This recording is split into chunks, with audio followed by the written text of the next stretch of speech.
Will the Water and Infrastructure Committee of September 22nd, 2025, please come to order? The time is now 1:33 p.m. May I ask all participants, please silence noise-making devices. I'm your chair, Tom Cook. Members, per the Sunshine Law, please identify by name who, if anyone, is in the room, vehicle, or workspace with you today, exclusive of minors. I would also like the department representatives who have joined online to please turn on your cameras when it's your time to speak. Now I'd like to introduce the committee members. Committee Vice Chair Yukile Sugimura is excused for today's meeting. Welcome, Councilmember Gabe Johnson.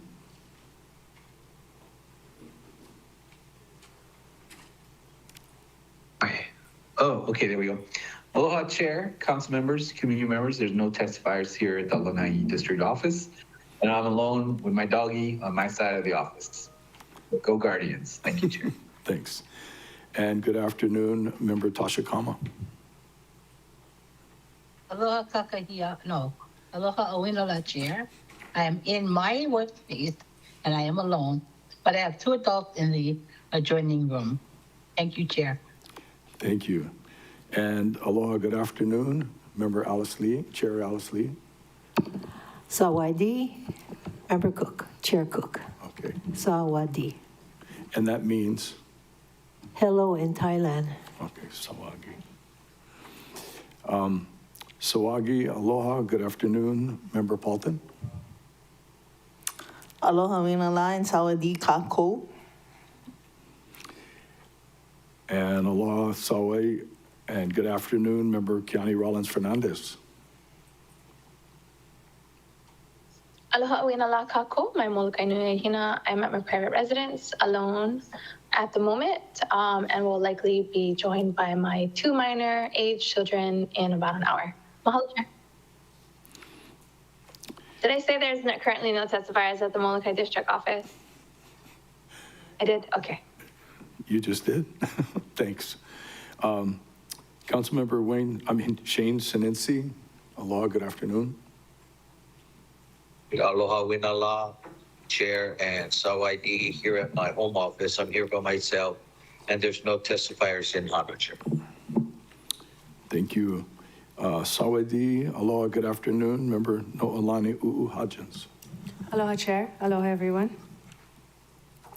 From the Department of Public Works today, we have Director Jordan Molina. Good afternoon. Good afternoon, Chair and members. Thank you. From Corporation Counsel, we have Deputy Corporation Counsel Caleb Rowe. Good afternoon. From OCS, our committee staff, we have Keone Hurdle, Jared Pasquale, Lori Ann Tengan, Carla Nakata, and Jean Pokipala. Please see the last page of the agenda for information on meeting connectivity. Good afternoon, everyone. We have one item on today's agenda, WAI 14 on Bill 122, 2025, amending Chapter 16.25 Maui County Code on factory-built housing.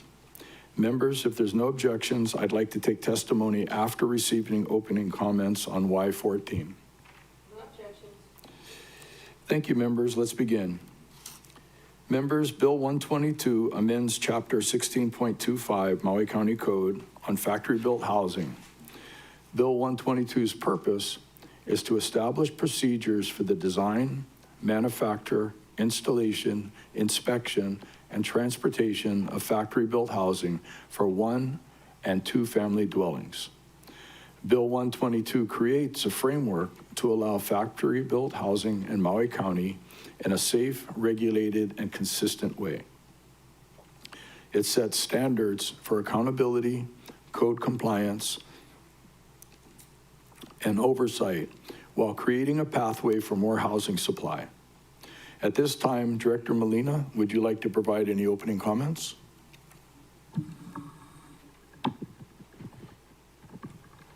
Good afternoon, members of the WAI Committee. I'm Jordan Molina, the Director with Public Works. Appreciate you folks hearing this matter today. So the department put this bill together in large part in response to the wildfire and all the temporary structures that we had encountered as a result of trying to provide housing for survivors.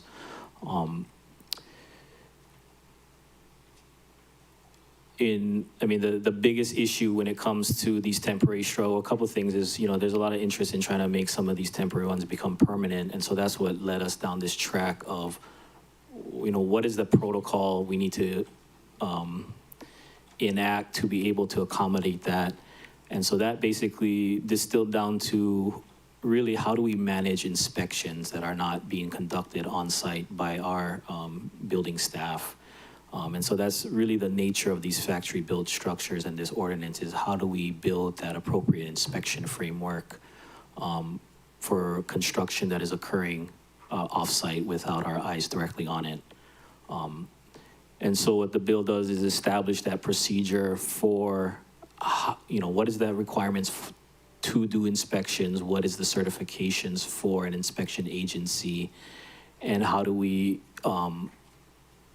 approve a factory to be able to go into production with the confidence that they have the proper inspections in place for those structures to be compliant with the Maui County building codes. And so the first big project we had approach us was actually DHHL, who had an interest in pursuing factory-built homes for one of their projects. So that's what really started us to really engage in this process. And so through that, our team at DSA researched other municipalities across the nation and how the framework is built. And so that is the bill for you today. The intent is to focus on our 1 and 2 family dwellings as kind of what we understand is the immediate need for survivors rebuilding in Lahaina, but also to give an option in the marketplace for anybody looking to build housing on Maui.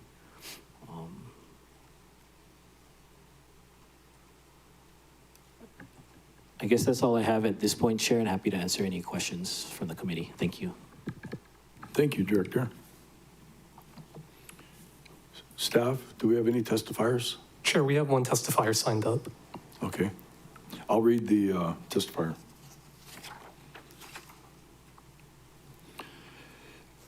Okay. Anyone wanting to testify, please sign up in the lobby, join online meeting, or call in the phone number noted on today's agenda.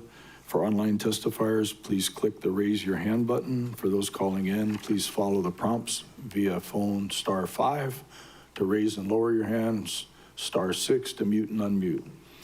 Please ensure your name on Microsoft Teams appears as the name you prefer to be referred to or as anonymous if you wish to testify anonymously. If you are in person, please notify the staff you would like to testify anonymously. Otherwise, please state your name for the record and the beginning of your testimony. Written testimony will continue to be accepted and can be submitted via e-comment at mauicounty.us/agendas. Staff will enable your microphone and video when it is your turn to testify. Oral testimony is limited to 3 minutes per item. If you are still testifying beyond that time, I will kindly ask you to complete your testimony. You can view the meeting on Akaku Channel 53, Facebook Live, or mauicounty.us/agendas. Decorum will be maintained throughout this meeting. Breaching decorum includes anything that disrupts the orderly management of the meeting. Violation of decorum may result in being removed from the meeting. At this time, staff, you can call the first testifier. Thank you, Chair. The first testifier is the Royal House of Hawaii on Teams. Aloha. This is the Royal House of Hawaii, and a descendant and member of the Royal House of Hawaii and Royal Patent and descendant of Heva and Helu Land Commission Award 3237 and Royal Patent 7447 real property. I just letting you guys know that this bill is not at all legal, period, point blank, because as you guys should know, all of Hawaii, every piece of land in Hawaii is allodial titled, royal patented, which is actually RP real property, which is a very original property that could never be edited or changed because it's allodial titled from Kamehameha III. and any disruption to those titles. And since this land clearly is like up for bids and stuff like that, it's supposed to go back to the original landholders, period, point blank. We're all for affordable housing, but this is very much not the sustainable way. And for it to be job housing that don't even help or benefit the community or overall health of the people, which is corporate slavery that will lead, which will only lead to greater reliance on imports, which will only lead to illness and disease. And imagine knowing these things and that this will be the reality for everyone's children if nothing is done, and then choosing nothing to do, and then choosing not to do anything to prevent any of it, and the participation of the genocide happening to my papa's kingdom. And you need to call the descendants of those royal patents, all those original lands. They're guaranteed not gonna be like harsh on these people, like how it was harsh for us getting evicted from all these places, because we know how it is, and we'll guarantee choose sustainable and community-driven solutions, avoiding those problems to help the Ahupua'a. Like DHHL, they're building on crown land, and those crown lands are for everybody. And then the Hawaiians have the rest of all the other lands royal patented already to them. So why are the Hawaiians getting put on crown lands when it's supposed to be for the public? And please call the descendants of those royal patents, because this bill is not legal at all, point blank period, because it undermines Kamehameha III's laws and all his royal patent. Mahalo. Thank you. So this bill regards a building code change for factory-built homes. Is that something that you were supportive of or opposed of? Factory-built homes, that's like building, yeah? Like that's a building, right? Yeah. Or is that like movable kind of home you can move around? It's basically building homes in a factory instead of on the site, but it's for permanent housing for our local residents. And so it is. Okay, yeah. This isn't a land use I'm issue. sorry. It's basically a building code issue. And thank you for your testimony. I just wanted to. Okay. I don't support any development if it's for development, though. Period. Thank you, sir. Mahalo. Staff, is there any other testifiers? Chair, that's all the individuals signed up to testify. If anyone would like to testify in the audience or on Teams, please come up to the podium or unmute your mic or raise your hand on Teams and staff will unmute you. Here's a brief countdown. 3, 2, 1. Seeing none, Chair, no one has indicated that they wish to testify. Members, seeing there are no more individuals wishing to testify without objection, I will now close oral testimony. No objections. Thank you. As a reminder, written testimony will continue to be accepted into the record. Members, I'm proposing 2 rounds of 3-minute questions per member. Are there any objections? Okay, thank you. Thank you, members. Let's begin. We'll start with Councilmember Johnson. Okay, thank you, Chair. So a little bit of context. I went to Big Island a few years ago and I toured HPM's prefab housing factory. HPM does these things that we're looking to do, but they do it on Big Island. And I asked them, why don't you ship it? Why can we ship these over to Maui at the time, Maui County? And it was that same story you guys probably heard, was that the building inspectors are different in each county. So, Director, in that section 5.5.3, it says that we're allowing these buildings to be shipped interstate. Can you clarify that? Does that solve that issue? Director. Thank you, Chair.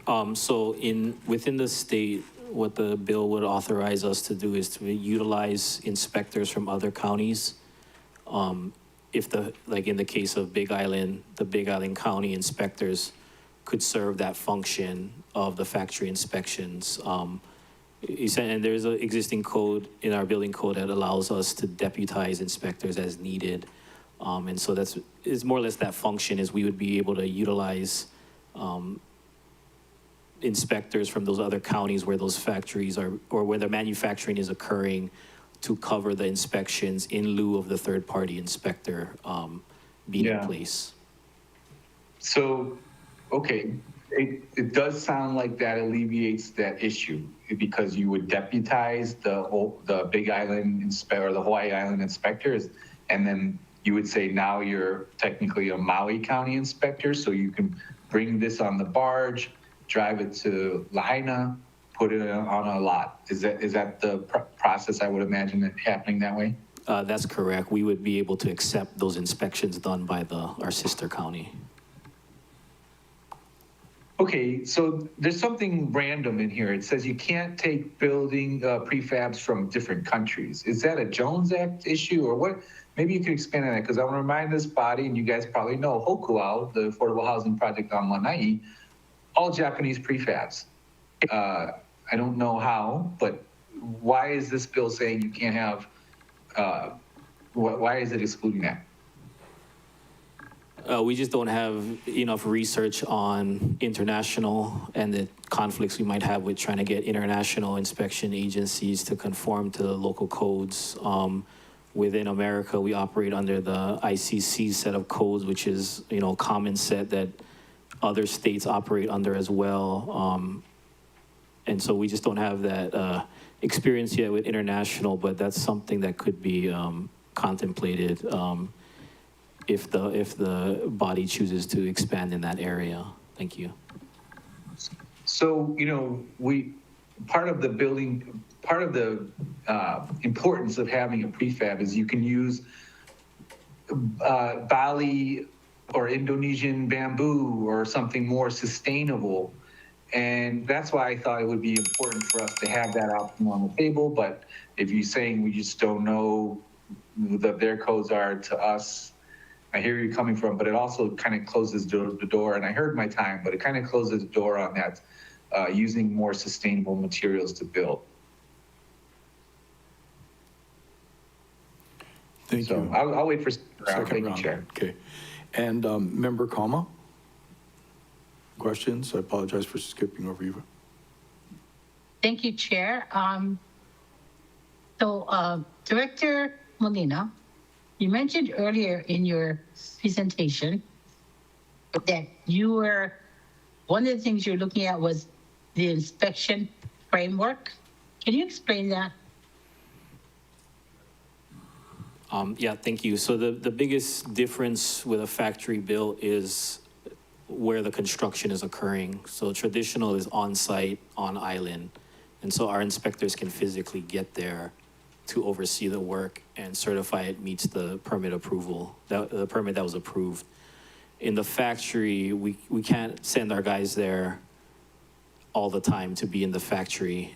Additionally, the factory process is more production in scale. And so we have to get more eyes on it. And so that is where the problem lies. I can't staff up that many inspectors and be, sending them traveling across the country to wherever the factory might be. And so that's where we utilize the third-party inspector to cover those inspections on our behalf. And so the bill develops that framework for what we recognize as a legitimate third-party inspector, how the factory gets certified under that inspection, more or less the quality assurance manuals of that factory by the third-party inspector. And so that serves in lieu of us having county inspectors there to do those inspections to certify compliance with the building code. Oh, okay.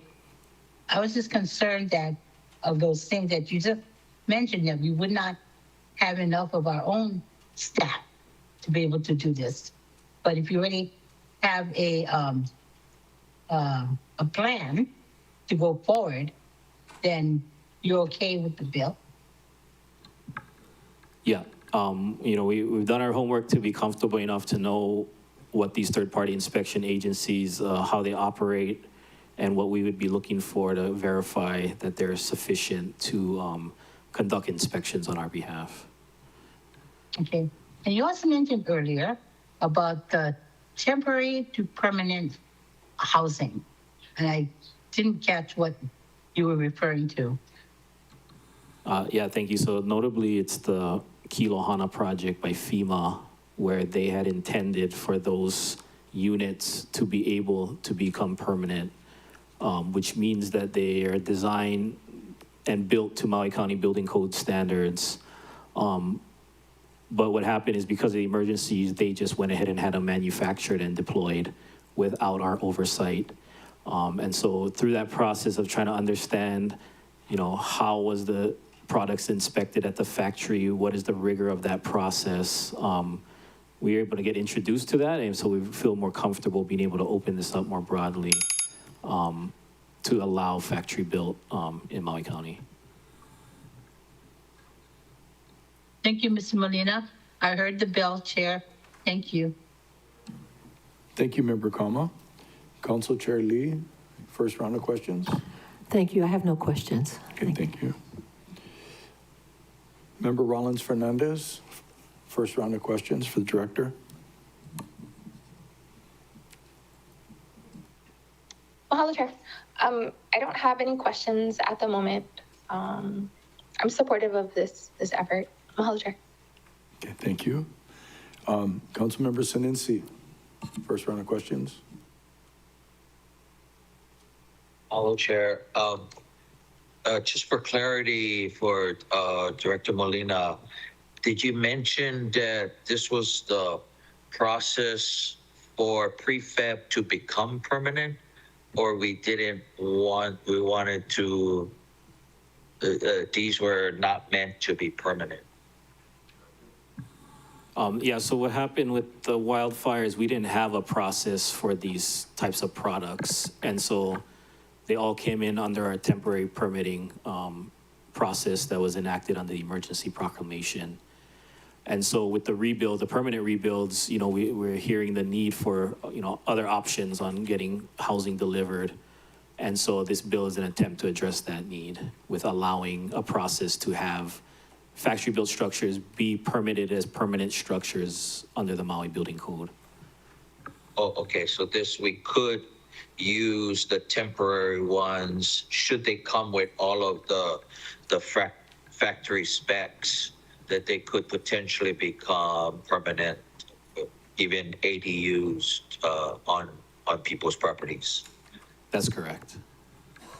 Okay, and then you mentioned the executive order exempted these just as a way to quickly get temporary housing. Correct. So all these temporary structures that have been deployed for survivors have not undergone any sort of building code review. And so that is why they're temporary in nature. The review that was undertaken was limited to water service, wastewater service, and mainly electrical service, and that they just more or less registered with the county their temporary use, so we had awareness of it. But a lot of those were not built as intended to be built as meeting Maui County building codes. Oh, okay, so this bill would actually have the products wherever they're being built in the factory be pre-approved, certified there, and wouldn't have to go through the county's permitting process. No, they still have to get permits from us because we need to verify that the design of the structure meets our building code. It's just when they manufacture the unit, it's happening off-site. And so we have a process to utilize third-party inspectors to verify that the manufacturing of the unit is compliant with the permit that was issued. Would that time be as much as building a regular home? Yeah, in terms of the review process, it's not necessarily faster. It would be quicker? No, not necessarily. It would be in terms of, so the process we're going to utilize is called our design registration process. And so in that process, an architect submits a plan, a building plan, that we review and approve for use. And so if everybody chooses to use that plan, that part will go quicker. But there's a second part of it is when you determine where the site location. So when I know what property these units are gonna go onto, there's an additional review for that site location to make sure there's no site issues to work through. And so that's the entirety of the design review process. And so, yeah, if they pick one off the almost shelf seems that's it'll- ready to go, that'll be a quicker part for them. Oh, it will be quicker. It just seems that some of these units are the only affordable option than trying to build, from ground up. Some of these are way less expensive than trying to build out, $200-300 square foot home. Yeah. Yeah. Okay, I heard the bill. And, Thank you, and they Chair. can be, but the trade-off is customization, right? So if you want to get too custom with your build, then this makes factory less appealing because their objective is to mass produce, a lot of units on scale. And having custom designs in that process does not support them being able to do that production scale operation. Got it. Okay, thank you. Thank you, Thank Chair. you. Member Paulton, your first round. Okay, disclaimer before my time, if I cut you off, I got choke questions, so I'm not trying to be rude. We're going to give you plenty of time today, plenty of rounds. Okay, I'm working off of this RFLS with the signed version. On page 9, it says this ordinance takes effect on approval. What occurs for the housing that already, what happens for Kilohana or other housing that's already put together? Does it apply to them? It would not, we likely would have to work, so like for Kilohana, we're working under the proclamation to establish a process to make them What would be the acceptable. reason not to be retroactive? Because these are all after the facts now, so potentially they could, but, there was no inspection by the county whatsoever. And unless they can furnish records on how the products were manufactured that we can rely upon, it would be hard for us to accept those units without any kind of inspections. Okay, jumping forward to page 1, it says 1 or 2 family dwellings which are sold or offered for sale to first users. So if they take down Kilohana and somebody else purchases it, it wouldn't even apply to those new owners because they're not the first users? Yeah, so it's like an existing home. It would be the same thing as buying an existing home. The unit's already gonna be a permitted legal structure, and so it's already has that status as opposed to having an illegal or unpermitted structure. So, but for Kilohana, I think they were gonna take them apart and sell them to people who may put them up somewhere else, and then you would need your permits for that you were talking about before site specific. Yeah, so like for Kilohana, and I didn't hear anything about them disassembling them, but Or they- just moving them, they're picking gonna them get up a and moving. relocation permit, and so people do this all the time with relocating existing homes, and so that part's not new. Oh, And- okay. And so we're gonna be able to recognize those as existing legal structures, and they'll be allowed to get a permit to relocate those to a private property. Okay, and then besides Maui County Code, you're basing it off of the International Building Code with whatever changes Maui County made to be able to comply with Maui County Code? Yeah, so from a design standpoint, they're gonna have to meet our building code, which is based on currently the 2018 IBC and the IR, or this is gonna be more your residential code for 1 and 2 family dwellings. And I guess my question is if it's called the International Building Code, is it okay globally or is it only okay in America? I believe other entities utilize them as well. It's its own standards agency. And there's other groups that do building codes, but that's the one the state has elected to utilize. Is it mostly Ms. Tawamoto that's doing the temp permits, or are you guys have anything to do with that? And are you able to keep track of other factory builds or temp housing if any of it is coming from out of the country? Like, for the- I think Hungary sent us a bunch or something. Yeah, so for the temporary stuff, we're not getting into that level of detail. It's really just you have utilities to occupy a lot, and that someone is certifying. Usually, we have an architect certification that they say, you know, the structure meets building code, but it's very loose for purposes of facilitating the temp and relying on that these structures won't be permanently installed in the county. Okay, I'll wait till my next bell comes around. Thank you, Member. Member Hudgens, questions, your first round? Thank you, Chair. Thank you, guys. I do have a lot of questions too, so bear with me. Say I own a piece of property and this is what I wanted to do. How would I go? Where would we start? Would I contact you folks and ask for design registered plans? Or where would we begin to even begin? Similar, where you'd probably start with an architect first. And that'd be your kind of your first starting point as far as what options are available to you for the type of build you're pursuing. If you have something simple, then they might recommend a factory. I really don't know how people found theirs. I think they all kind of did their own research and homework. Okay. And so depending on, you could shop around with different factories that do manufacturing already.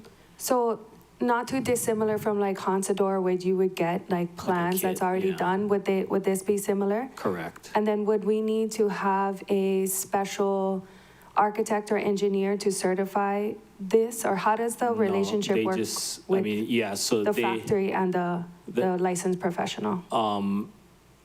it could be either way, but all we require is a Hawaii licensed architect to be submitting that design registration. Okay.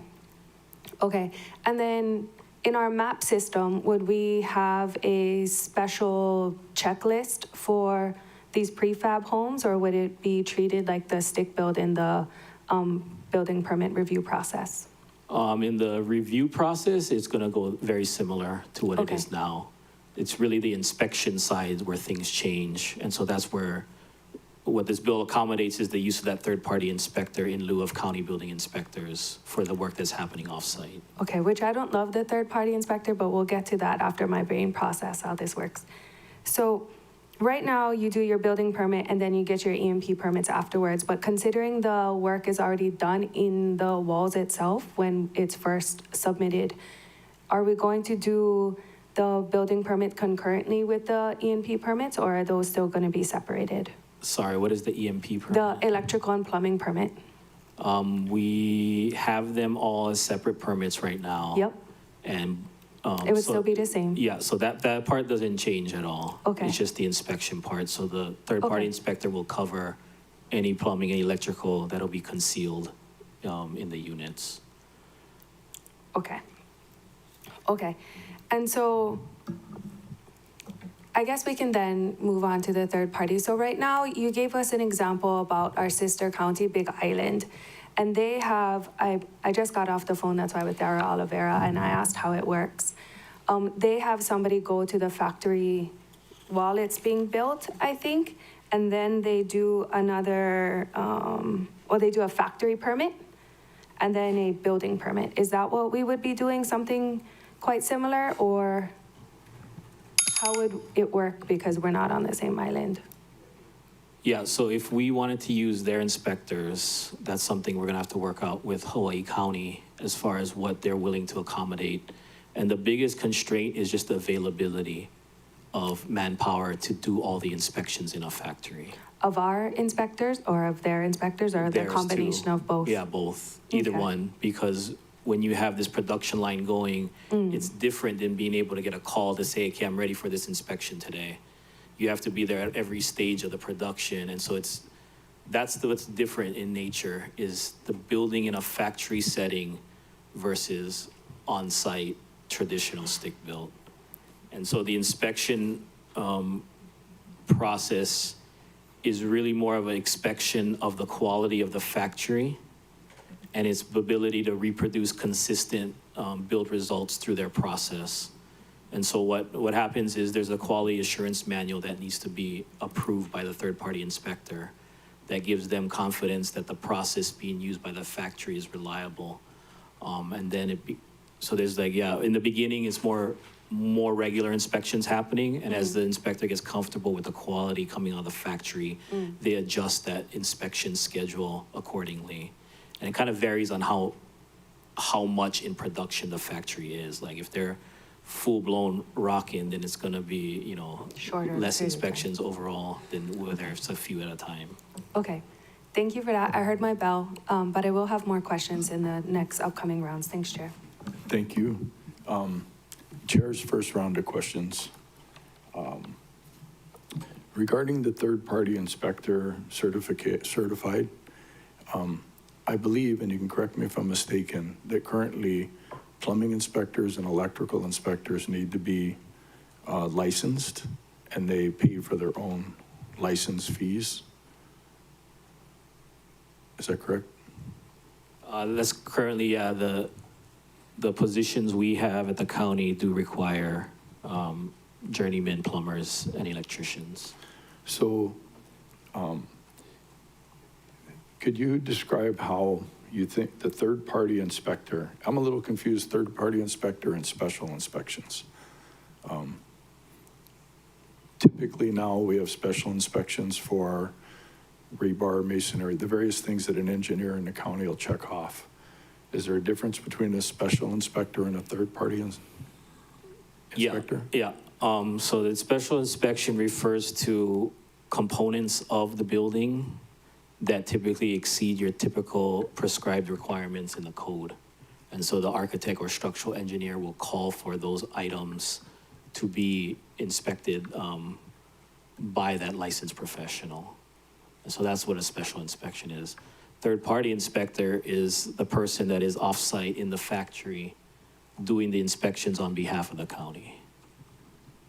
So third-party inspectors, will they have the same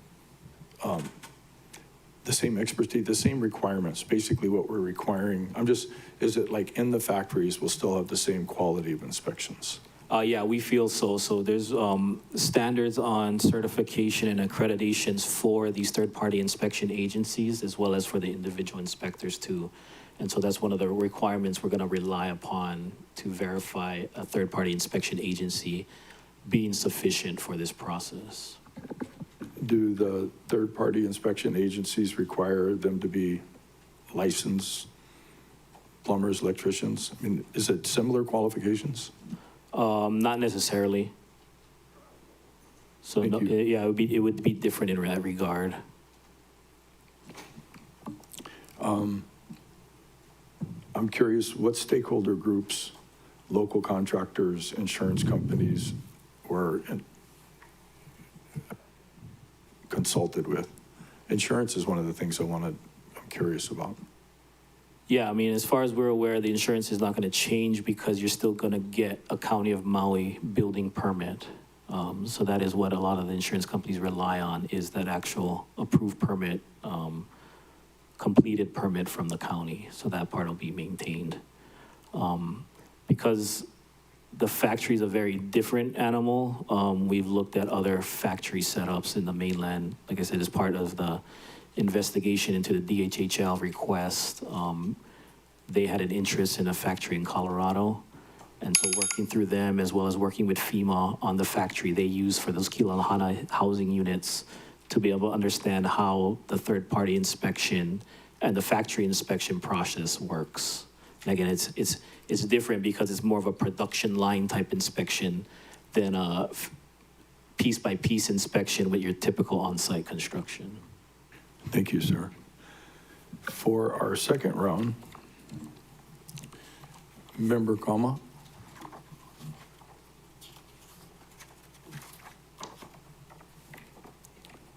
Second round of questions. Thank you, Chair.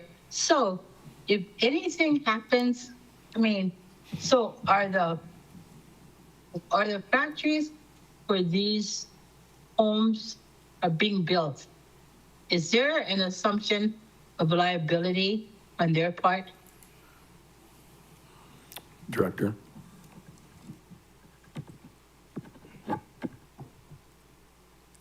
I don't know directly, but I would assume it wouldn't be much different than the liability your contractor provides you in terms of the product you get at the end of the build. So I think that client relationship would be the same for a factory built as it would with an on-site build. So how much education or how much training or awareness do homeowners need to be made aware of when you're working? Is it any different working with prefab as it is working with your own contractor? I mean, I don't know because we haven't really experienced this, but it's similar in the regard as, you know, you're hiring, instead of a contractor, you're hiring this vendor to produce your product. You still will need a contractor to place the unit on site, and there's still work involved with setting the foundations on which these structures will be built. And so that'll be very similar relationship between the owner and either the contractor or the vendor, or both really. So what about financing on top of these properties or these, what are we calling them now? Factory built. Factory built, okay. So is the financing the same, better, different, harder, challenging, more than actually getting a loan from a bank down the street or a I don't know, a federal program or anything? I'm not aware that anything would be different from a financing standpoint. Again, similar with insurance, they really want to see that the county building permit is issued and approved for that structure, which this process will enable.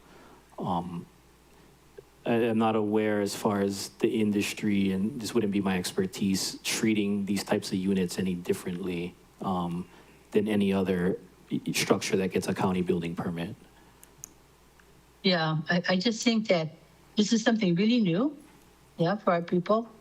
And the assumption is, oh, everything will be the same until you actually go up to the window and everything not the same. And then they don't know what they're doing. Yeah. But thank you. Thank you, Director. Thank you, Chair. Thank you, Member. Member Johnson, your second questions? Do we still have Mr.? I don't see him online. He's there online, but his camera is off at the moment. Member Johnson, yeah, your turn for second round, or would you like me to? Maybe we can return to him. Yeah, we'll return. Chair Lee, you have questions? No questions. No questions. Okay. Member Paulton, second round. Thank you, Chair. I guess my first question is, did you draft this, Mr. Molina? This Bill 122? I mean, not CD1, but the original. Me and the staff at DSA put this together. Did you model it off of any other jurisdiction? We looked at some as part of the research in order to develop this, but I wouldn't say it's modeled after anybody exactly. What's different here is most states have a statewide program that kind of preempts the activity within the state. So are we the first county to be using other, like, I guess, what did you say, deputizing or something, other inspectors? We're going to be the first one that has this process fully mapped out. Big Island has kind of a mention of it, but from what I understand, they don't really have the full thing vetted out entirely with their, there's a way to use it right now on Big Island. You can get units from HPM that are permitted by Hawaii County, but from what I understand, the ordinance is not as robust as ours. And then you said that the inspector is more so inspecting the factory and that their processes are duplicated exactly each time. Is there a set amount of time that happens? Like, if somebody wants to buy a home, about how long are we looking at for the third-party inspector to deem that the factory itself is able to replicate their results So that, consistently? yeah, so that comes through the quality assurance manual, and that can take months or years depending on how well organized the factory is to meet the standards. So then once they meet that standard, then it's good for 3 years for any house that comes out exactly with the same plans that comes out from that factory? That's our threshold, but the quality assurance manual presumably can continue because that's an independent approval process between the inspection agency and the factory. And so for us, we're gonna require that recertification of the factory just So to if- keep it fresh on our side. If another jurisdiction used a third-party inspector that was already working with a factory, whether it's HPM, Hansador, or someplace on the continent, can we just then hire that inspector that has that relationship with that factory and get the quality thing within like a week or something? Yeah, so we've allowed it to where we can rely, we're gonna rely on other state programs that have these already set up. And so if they have a list of approved factories and inspectors, we'll accept that. Oh, nice. And then, I'm assuming the answer is no, but just wondering if this applies to 3D builds. Or like 3D printed. 3D printed builds. It could if the 3D printing happened in a factory and they wanted to ship it over.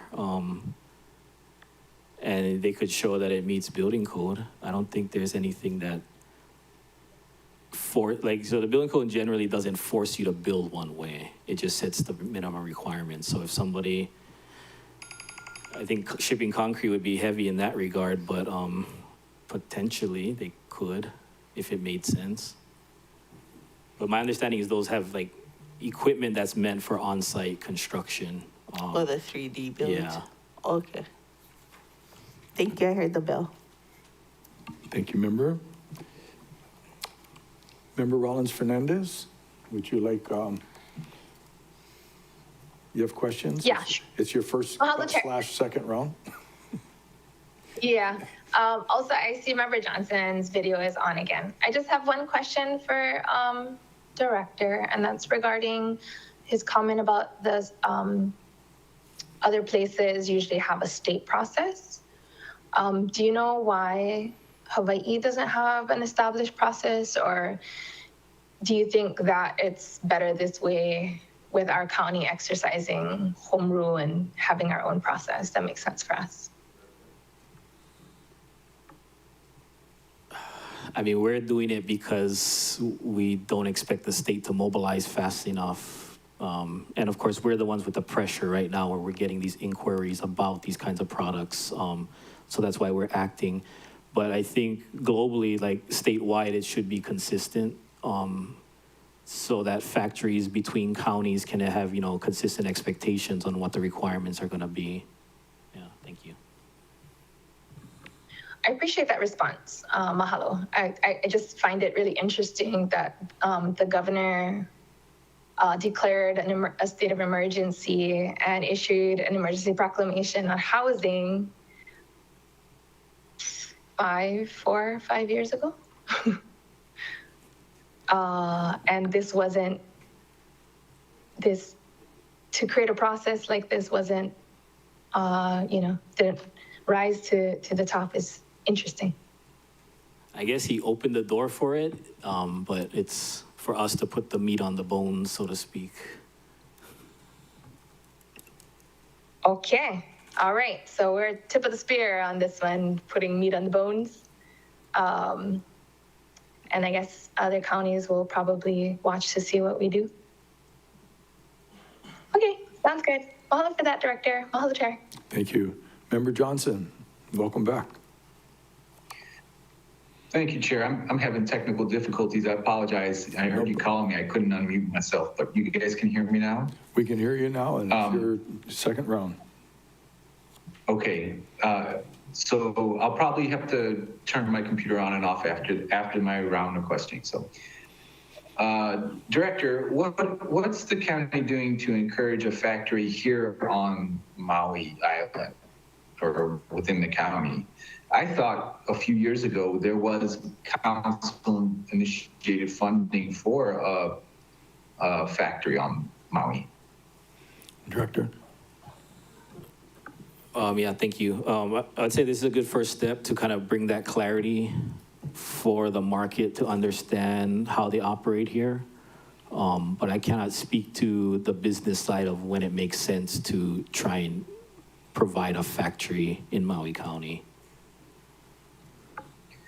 Well, sure. I mean, we're not in the business of starting a factory, but we certainly could, donate, lands for that, or just, kind of, grab that spirit, if you will, and charge them.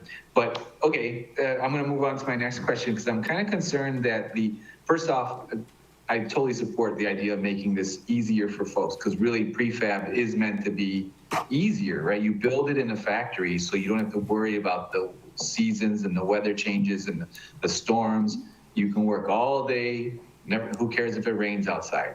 So they do save money by building inside a factory. But yet when it comes out of the factory, we ourselves as homeowners or lot owners after the fire, they can't put it up themselves. Why is that? What's the reason? Director?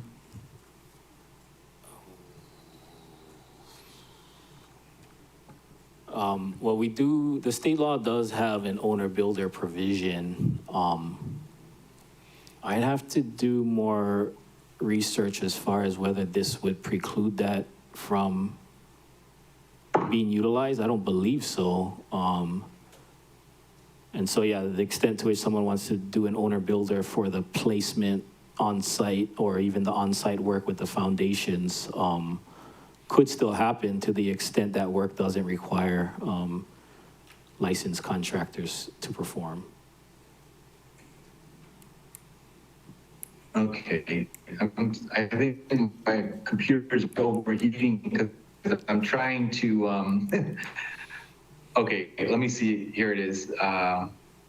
It's in owner-built construction is not allowed for factory-built structure, 502.2B as in Bravo. That's the section that it sounds thank like. you.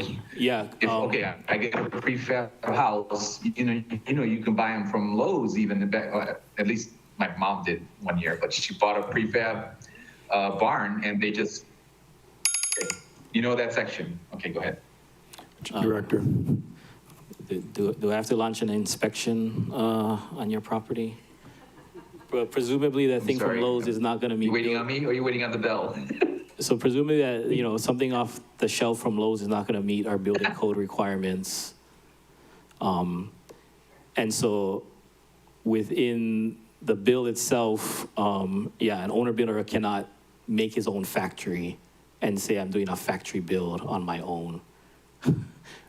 Short of him short of him hiring a third-party inspector and developing a factory that meets the rigor of this requirement, and really he can't be calling himself an owner builder at that stage. So yeah, that's more the nature of it is we don't want anybody just saying, oh yeah, I'm gonna be an owner builder, factory manufacturer now, just willy-nilly. Okay, then thanks for that clarification. But if I get a prefab from HPM on Big Island and it comes to my lot, I can put it on build it myself. Yeah, so the idea is you're gonna basically just be assembling the units together. Right. Yeah. They make them so easy nowadays. It's literally like Lego. All right. Thank you. Thank you, Chair. Thank you. Member Sinitsi, your second round of questions. Hello, Chair. Director, did you mention that Maui factories would be exempt from this bill? No, they would be subject to the same requirements of the bill. Oh, okay. I thought I saw there were two, sorry, I don't have the bill up, but two exemptions or Maui factories and another one. And I remember just jumping on Member Johnson's point about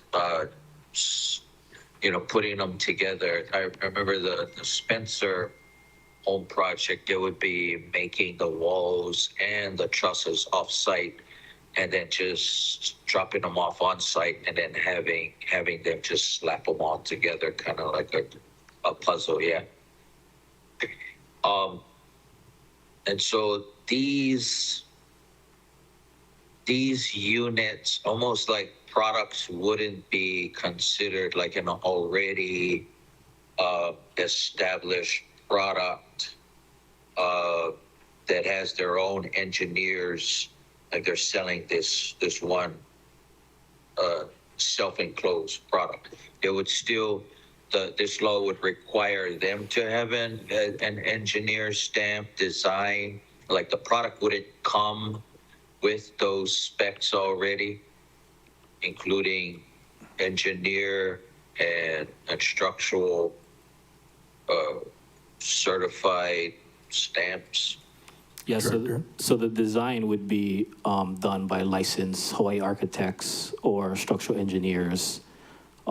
As far as the whole unit itself, these wouldn't be like components of the building that they're manufacturing, like trusses, for example, like you mentioned.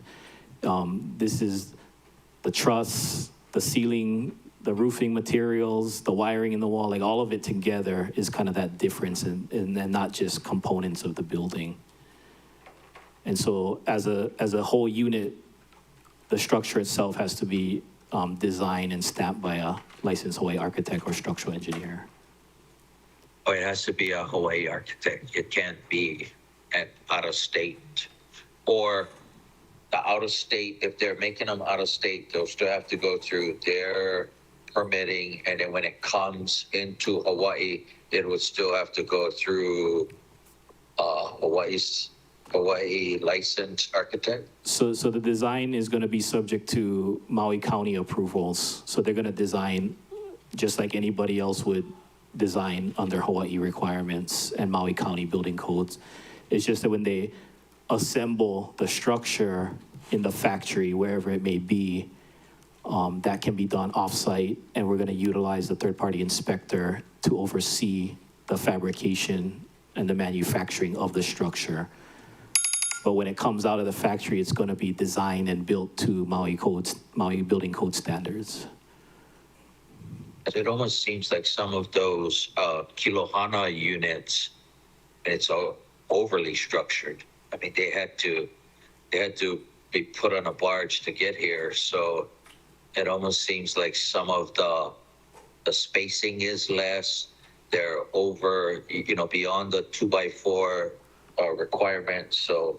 And that is a factor because they have to withstand the transportation and the lifting and the placement on site. So the design is going to be a little bit more robust to handle those forces when they transport from the factory to the site.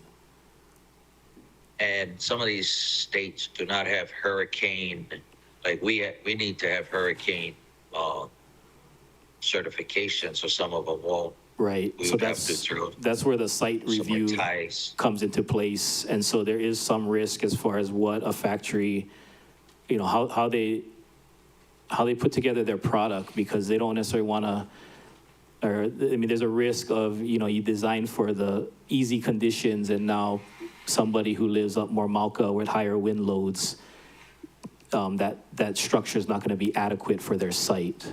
So that's where we catch them in the site plan review process to make sure that where they want to put this structure and the dynamics that they have to deal with are incorporated into the design.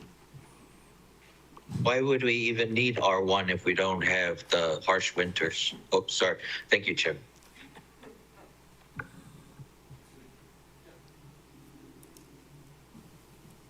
Thank you, Member Sinisi. Member Hodges, second round of questions. Thank you. I'm going to pick up right where Director Molina was just kind of speaking of. So in in Haiku, like on Kokomo Road, we have that wind restriction where it has to be like over-engineered to accommodate. Would we be able to create that in the factory, or are we gonna just put limitations to where we can have these factory-built homes? Yeah, so that's part of the design process. And so when you do the design registration, you don't have the site in mind. And so that's where the factory and the designers are gonna have to make a business decision about what kind of products they're gonna put together. Do you just have everything for the worst conditions so you know it covers all the places, or do you go, lesser standard, and if people are outside your zone, too bad, so sad. So that's part of the challenge here in Hawaii, is because it varies very greatly. Is that gonna be something we restrict or that they restrict? It's gonna be based on their design, so whatever they're proposing to design is what they're gonna be held to. So there can be some custom prefab specifications, like if we were to do something in Haiku that had that wind requirement? They would likely fail the permit review. Okay, so And they're then gonna- there would be limitations to where they could Yeah, go and- unless it was, Correct, unless. Constructed to do right, so. or designed is more so. right, designed. Okay. What else questions did I have? Okay, besides Kilohana, were there a bunch of other like prefab homes used in the burn area that we permitted for the last 5 years? That we gave that 5-year temp permit? Yeah. I see Member Paul did There's a nod her handful head. of temporary permits out there. And how are we going to communicate that they cannot get it to be used as a permanent dwelling, but they could buy a new one and get it done if the factory was certified? Not to punt, but they can talk to OOR about that. Do punt. But I mean, yeah, we passed the ordinance that made it clear what the duration on these temporary structures were gonna be. Right.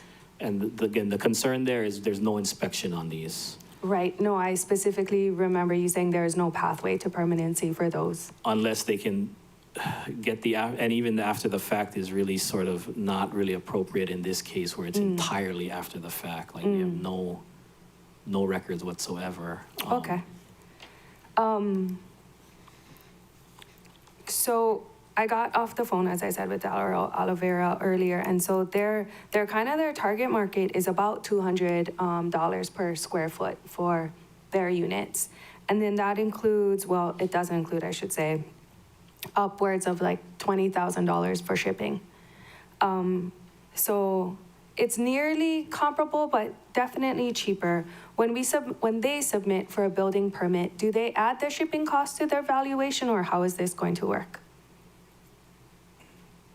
Because I know it's on materials and labor, but we haven't necessarily considered shipping of an entire house like that when we do our permitting process. Unlike, I think what Member Johnson was trying to say, the Lowe's structure isn't permitted for dwelling. I mean, right now we get a very broad range of valuations. So I guess I'm not so concerned about that cost going into the Right, numbers. there's very little double checking on people's, because it's self-reported valuation. And what we have is a minimum valuation number in our rates and fees, and most people don't come close to that minimum. And so there hasn't been a need for us to really audit that, because one of the limitations too is how fancy is your home? Right, So the building code is the structure, make sure no blow down, but we don't care if you get carpet, vinyl Granite, floor, granite right. countertops, cheap cabinets. Coil wood, So right. all of that adds greatly, right, to the overall cost. And so those things are out of our purview to really assess from a building code review. I mean, I have submitted for building permits, and when it's owner builder, as somebody just described, which, by the way, you cannot sell your house after 7 years for owner builder. They do kind of question a little bit, and we've had a back and forth about how much things are worth. But in this case, shipping would be a substantial cost, so I'm just curious how that would be calculated into the overall valuation of the permit. But I heard my bell. Thanks. Thank you.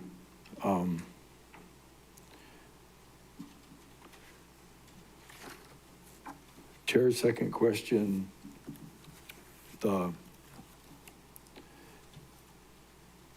comment earlier about needing more inspectors because it would take more eyes on production. The third-party inspection process, I assume you've reviewed other factories, like how it's done. We're not inventing the third-party inspector process. Are we adapting it? No, not very much. There's ICC standards for factory-built structures, and like I mentioned, it's written more of a factory quality assurance framework than a typical, call me when you reach this point inspection. And so that's what we're following. We're not trying to reinvent the wheel here. We're trying to leverage existing processes. And so that's the approach we're taking with this. So, from I'm curious, are the third-party inspectors an independent entity from the manufacturers, or are they employees of the manufacturers? No, they're independent entities that hold their own accreditations as third-party inspection agencies. For the, thank you. For the FEMA project, are we working on a like after-the-fact type permitting process where I would assume requesting all of the documentation of the manufacturing so we can get a baseline? And then because there's a lot of them, and it would basically be really useful to be able to do those. Could you give us an update on those particular ones that were relayed, built to Maui County standards?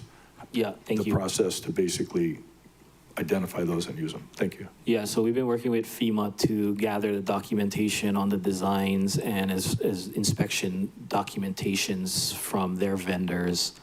And so, yeah, there's been a lot of back and forth with them, and we feel comfortable that what they're able to produce is sufficient for us to be able to issue building permits, and feel comfortable that the future owners of these units will have sufficient documentation of the product and the build quality that they're receiving from those units. I'm not that familiar with it. Are they all the same square footage? And do you know about how many square feet? I don't have that, but I believe they're pretty much all the same. Different styles.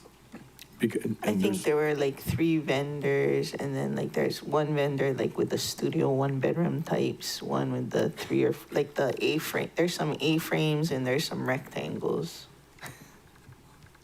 Do you, offhand, either Director or Member Paulton, do we know how many of those there are? I think there's like 167 on the Kilohana site, and then they brought in a bunch other ones to the commercial burn zone area. And then I don't know if CNHA ones count. Did they go? That's totally separate. Yeah, the ones at Maui were like built on site. They're more like your Hansador kit type units that they built over there. Okay, thank you. The chair is just trying to get a handle on how many of them we have and that we're going to be able to use, because that sounds like a plus. Okay, third round of questions. Member Johnson, hope you have good reception now. Yes, thank you, Chair. Director Molina, in that section where it says that it's 503.1 number one, verification that the factory is located in the United States.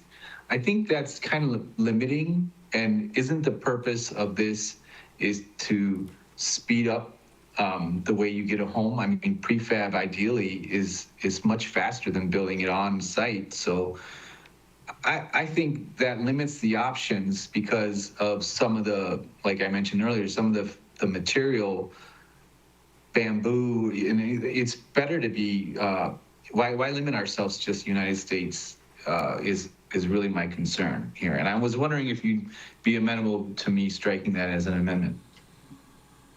Thank you.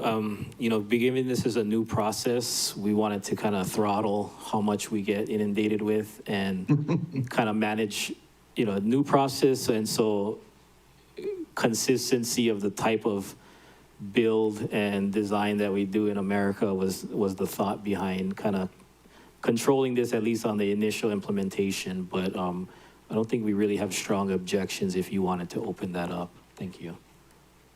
Well, I would just fall back on the term international building codes.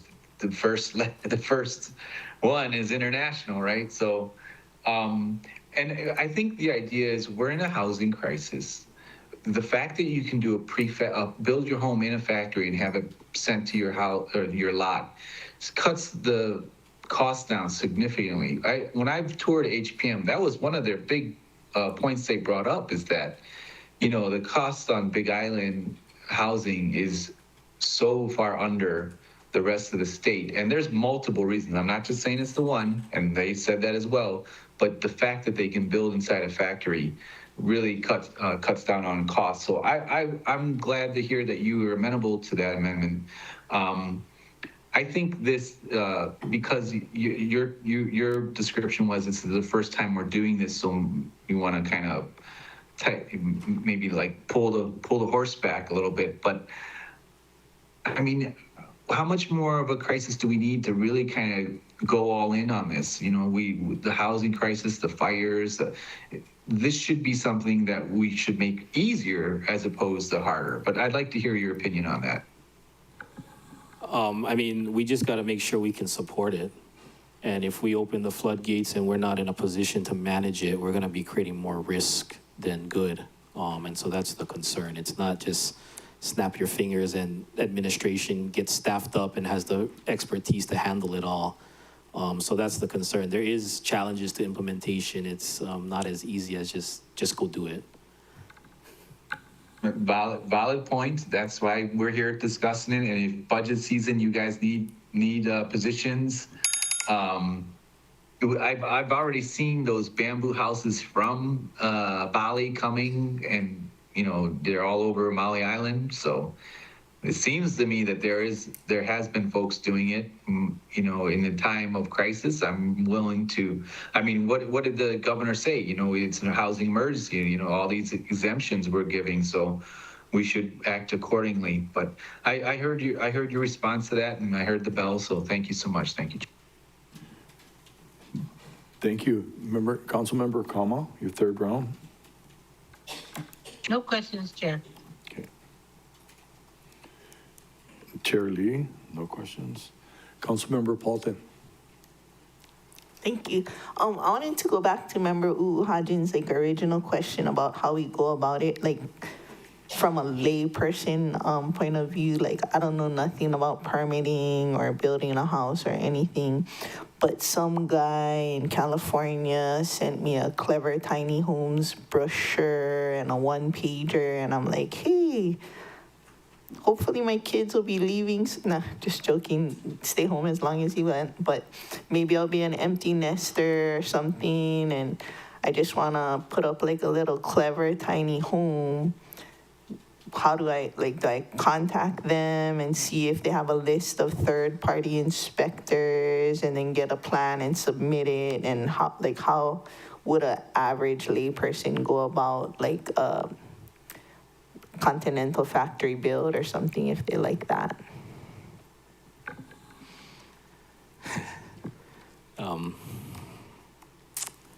Not to make light of it, but I'm not the housing department. And so that's. So you don't know? I mean, I've never had the pleasure of building my own home either, so I don't know what shopping around in that regard necessarily means. For the purpose of this bill, though, would the person that wants to shop around be able to verify that they have that list of third-party inspectors, so they're not waiting months for a third-party inspector to verify their factory? Yeah, I mean, that's something they'll have to discuss with that vendor as far as how ready they are. I mean, same with a contractor, right? It's when can you start? And so, yeah, all those consumer protection items, I guess, is kind of outside of the purview of us permitting agencies, ensuring that what's coming through is adequate and meets our codes. I don't think I'm the best person to speak to, how an individual homeowner goes about their development. So you think the housing department would have those answers, though? No, but I would think that's within their purview. Did you work on this focus. bill with them? Did you consult with the housing department at all? And like practically, I mean, if No, we- because for us, it's just a different method of delivery. How people choose which option to buy for themselves is not really the purview of our permitting agency. We just want to make sure we can accommodate the different types of build proposals that come through our office.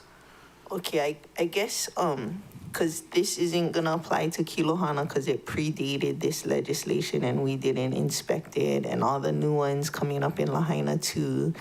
And then to me, it's a big effort and waste of time if all we're doing is getting ready and we're not like helping people that may want to take advantage of this and like looking at it comprehensively as the administration. I'm stoked that you guys proposed it, because if you asked us to propose it and we wrote it out, it would be like probably gibberish to you. But I think, to really make use of the work that you sunk into it, like we need to, I guess, model on how it would work on a practical level for somebody that wants to utilize it. And maybe that's not you, but I mean, yeah, we can share who's used it before. Like there's, DOE bought units from HPM, for example. I mean, FEMA bought theirs. So maybe the Office of Recovery or Housing should model how a layperson off the street that would wanted be, to. Yeah, I mean, that's an area that's outside of my operation to really do that consumer advocacy. Have you passed that on to your administration that it's lacking out of this proposal? We have not had that discussion as far as, helping people navigate the rebuild in that capacity. I guess I would hate to see you have put all this work on it and then earlier in Member Sinensi's committee where like they're offering all these services that nobody knew about. It's kind of the same with this. Like we have this proposal where you could get a factory built thing certified by a third party inspector and use it here, but nobody knows how to do it. Like from off the street, it's kind of Well, we know people have been contacting HPM to ask them okay. directly, like, can I get your products? And so this will open the avenue for at least that one factory we're aware of. And I know there's other vendors that have from the mainland that have tried to sell products here. And So maybe- similarly, we haven't been able to give them a green light because we didn't have a procedure in place. So pass this first and then put together like a informational kind of, hey, you can do this too kind of thing. Yeah, and like Member Johnson mentioned, like having this framework can inform others that are interested in providing factory-built products that Maui has a process to do so now. Okay, I'm all for getting that moving. But would you be opposed to putting it like retroactive? You cannot do that because it wasn't inspected when it was built. Yeah, so that's our issue is Retroactive. inspecting things that we haven't had ability to inspect with some other mechanism or documentation. I guess the part I don't understand is if they have a third-party inspector for the particular factory that FEMA utilized, is it the plumbing and electrical and stuff on the ground here that you didn't have an opportunity to inspect? No, it's like everything in the walls that are concealed up already. So that's part of the inspection process on-site. And so that's kind of the biggest, like real specific issue is us being able to see those things that are concealed, closed up in the walls already when they're in the factory.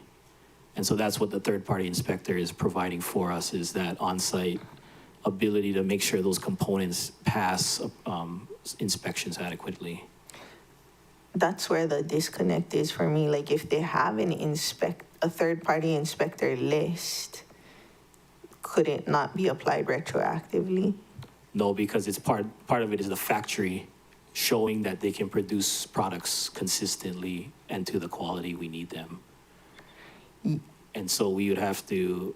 Yeah, but if they already have that third-party inspector list in existence when we bought or when FEMA bought those things, couldn't we just go to their third-party inspector and say, we bought this in 2024, were you a third-party inspector in 2024 and did they pass the criteria?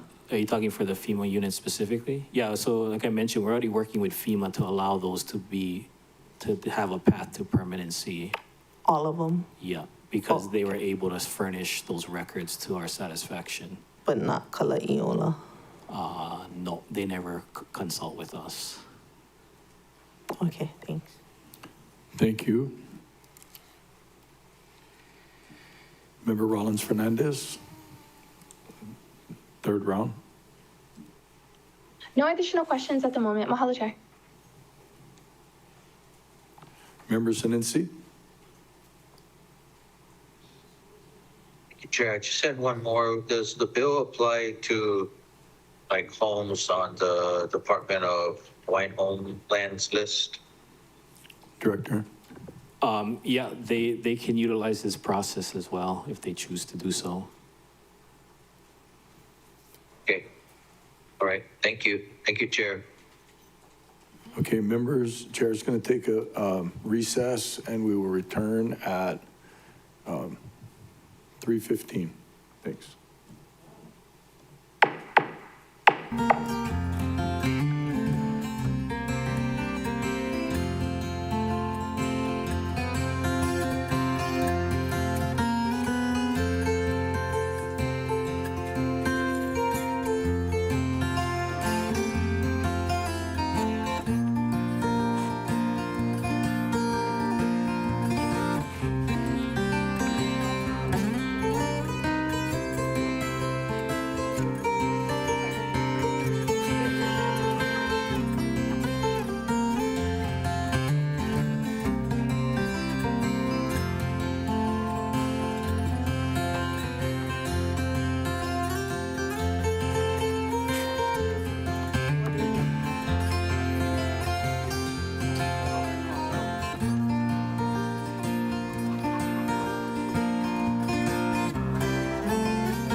Will the September 22nd, 2025 Y Committee come back to order?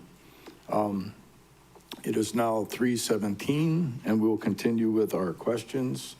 Member Hodges is next, and she's on her way. And I'm gonna take a minute because my battery's running dead, and I don't know why, because it's plugged in. So hold on a second.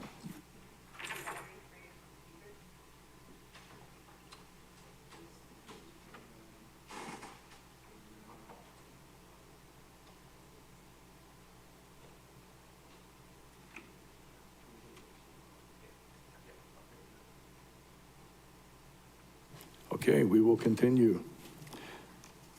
Member Hodgins, third round of questions.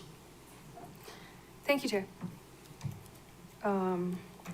Shucks, where did I leave off?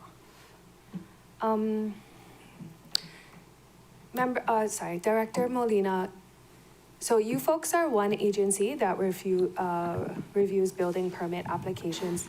Did you folks consult with the other agencies that also review building permit applications?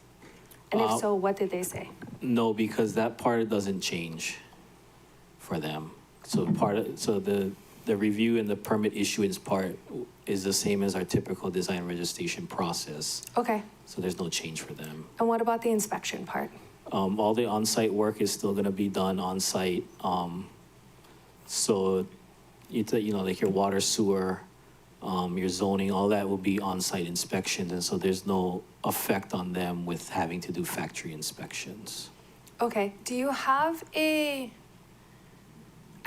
information, let's say, and I'm gonna use the company on the Big Island, we won't necessarily name them, because I'm assuming that's maybe where most people would buy their homes, considering shipping is so expensive. Like I just bought a refrigerator part from Whirlpool and it about this big and it was about $200 to ship here.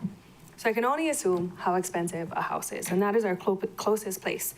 Do we have a record of inspections that maybe they fail or pass on site so that we could use to determine how we're gonna go about this? Because I would prefer to soft launch this because it's a very new process for us. The soft launch is really limiting it to the 1 and 2 family homes. And I guess if you can repeat your question about failed inspections, I'm not sure I follow. Sure. Do we have any access to what inspections have taken place for the homes from the factory on the Big Island that might give us an indication of how often they pass inspections? Because right now, they have their inspections there, and then they have their on-site inspector go, and they look at the homes before the walls are closed up. But I don't think they always pass inspections before the walls close up. But they're gonna be closed before they come here. So I would love to see some sort of record of inspections, and so we can understand how we can navigate our permitting process if we're not gonna have on-site inspections wherever it occurs, whether it's a Hawaii Island or not. Yeah, so that's the process of the quality assurance manual. And again, it's the factory is different where it's not gonna be every inspection occurring for every unit. It's more of an inspection of the stage. So like there's dozen to 2 dozen different stations that have each part of the build.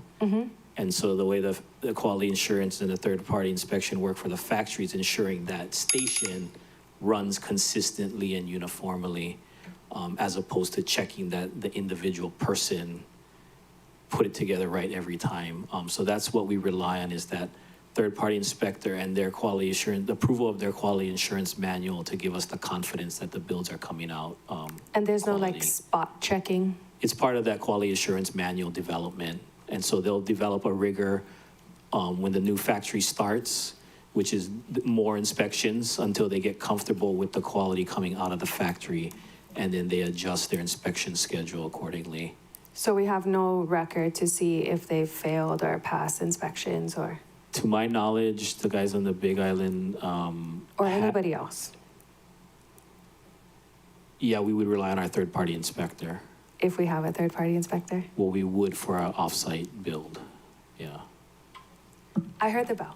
I can hold more questions. Okay, thank you. Well, it's 3:22 and we have enough time for another round. And we will start with Member Paulton with her hand up.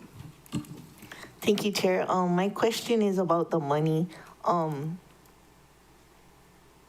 the third-party inspectors, if they're deputized by the county to be County of Maui inspectors.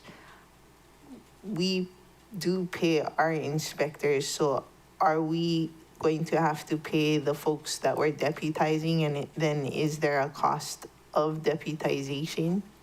No, the factory's gonna pay for them. Oh, okay. And so there's no cost to deputizing a third-party inspector, and the factory would pay the third-party inspector, so we're off the hook on all of it. Yeah, so the deputizing is through the process of which we approve the third-party inspector to be able to conduct factory inspections. And then the portion in the bill, I can't remember what page, where it says like, you know, a statement saying this or a statement saying that. Is that gonna be like a form that they can fill out, or do they just write, we will only utilize properly licensed or certified personnel to perform inspection? Do they just write it out, or is there like some kind of form? Yeah, we're still developing the details, but some of this is just certifications from the inspection agency that they're gonna comply with these requirements. So we would still have County of Maui inspect the on-site putting Correct. together and the location. So it's not necessarily cheaper for the county that the factory is paying for those inspectors, because it's just an additional step. I mean, it's less inspections, a little bit more review on the review side to verify the factory and the inspection agency. But yeah, on the inspection side, the on-site is gonna be a lot simpler because we So don't it- have all the building. Kind of evens out, it's heavier on the paperwork, less on the on-site. Yeah, correct. Okay. And the factory knows that they're paying the third, or that's how it's already working right now. Yeah, because the factory's one trying to get approval of their quality assurance manual. And then, you know how you said about a list of third-party inspectors? Is that usually attached to the website of the thing, even though they're independent of the factory? Or like, how would you find that list of third-party inspectors? Yeah, I mean, it's pretty robust in the mainland. A lot of states have these programs, and so there's a lot of these inspection agencies that are multi-state entities. And so really anybody like a factory looking to comply in this area would know how to shop around for those type of services. So they take their inspectors, and then the inspector would have to learn the specifics of the Maui code or something? I mean, mostly for the, yeah, so there's some learning, but it's gonna be driven by the plans. So they just verifying that what's approved on the plans is built by the factory. Oh, okay, so they don't need to be super familiar with the Maui County Code, they just need to know that the plans match what's built. Because Correct. the plans themselves are gonna be approved by Maui County before they start building. Right, right. So if we pass this out of committee today for second reading in the normal course of time, like in December, somebody could pull a trigger. Yeah, that's what we anticipate. So our staff's been working to organize themselves to receive submittals, to do what they, conduct these reviews, which fortunately with the Kilohana practice, we've been able to gain some experience. So yeah, we're teeing up because we have heard the Big Island factory, has received inquiries, and kind of waiting to see if we'll be able to accommodate a process for them. Okay, let's go.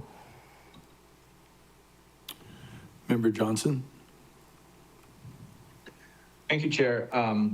Just to inform everybody, during the break, I called Director Moreland and we had a quick conversation. So per our conversation, I keep looking at the way this bill was written, and it keeps reading to me that it doesn't allow for a owner builder to construct a prefab.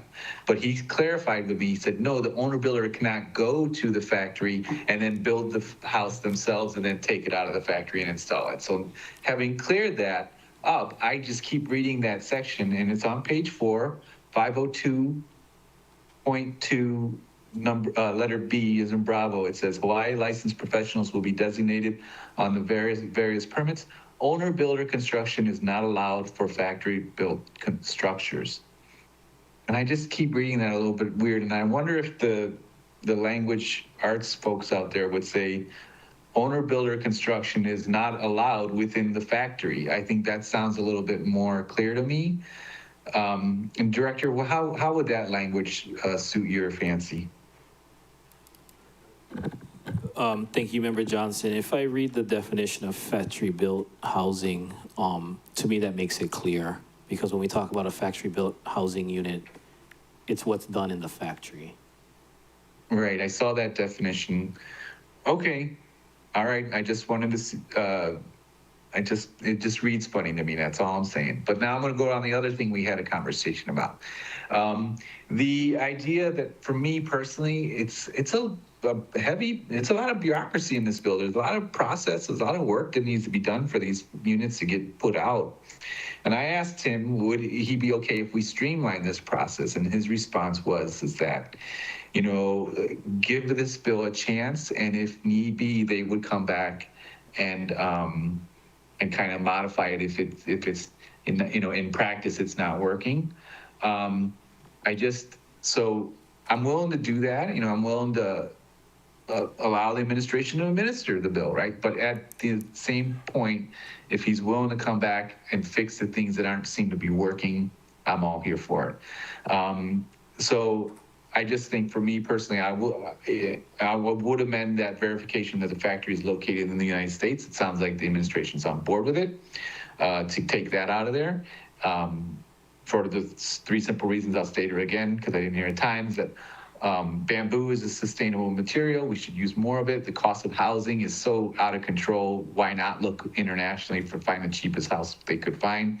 And international building codes, the word international is within the building codes. I think we put all the cards on the table, and I would support if we just took that out. So I think at this point, it sounds to me, Chair, that we're looking to pass this bill out of committee today. Is that your intention?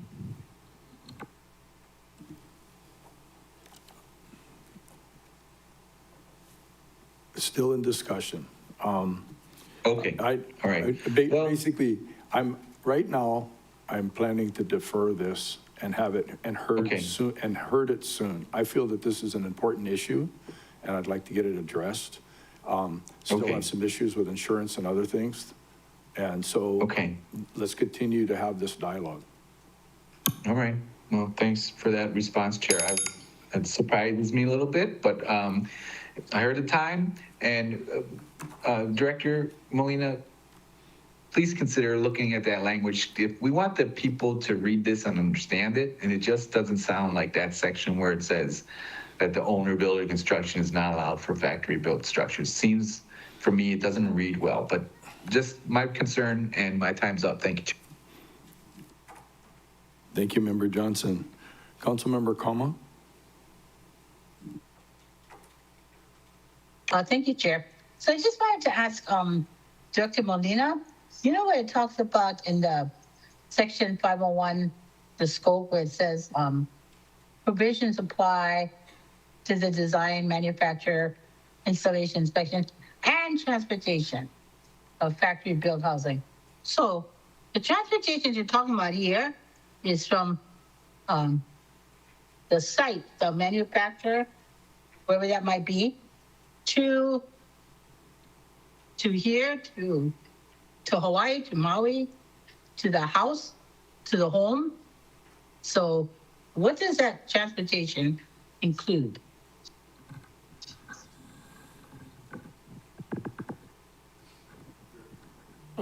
Thank you, Member Kama. That's just really referring to part of the process with these units is they have to get moved from the factory to the location.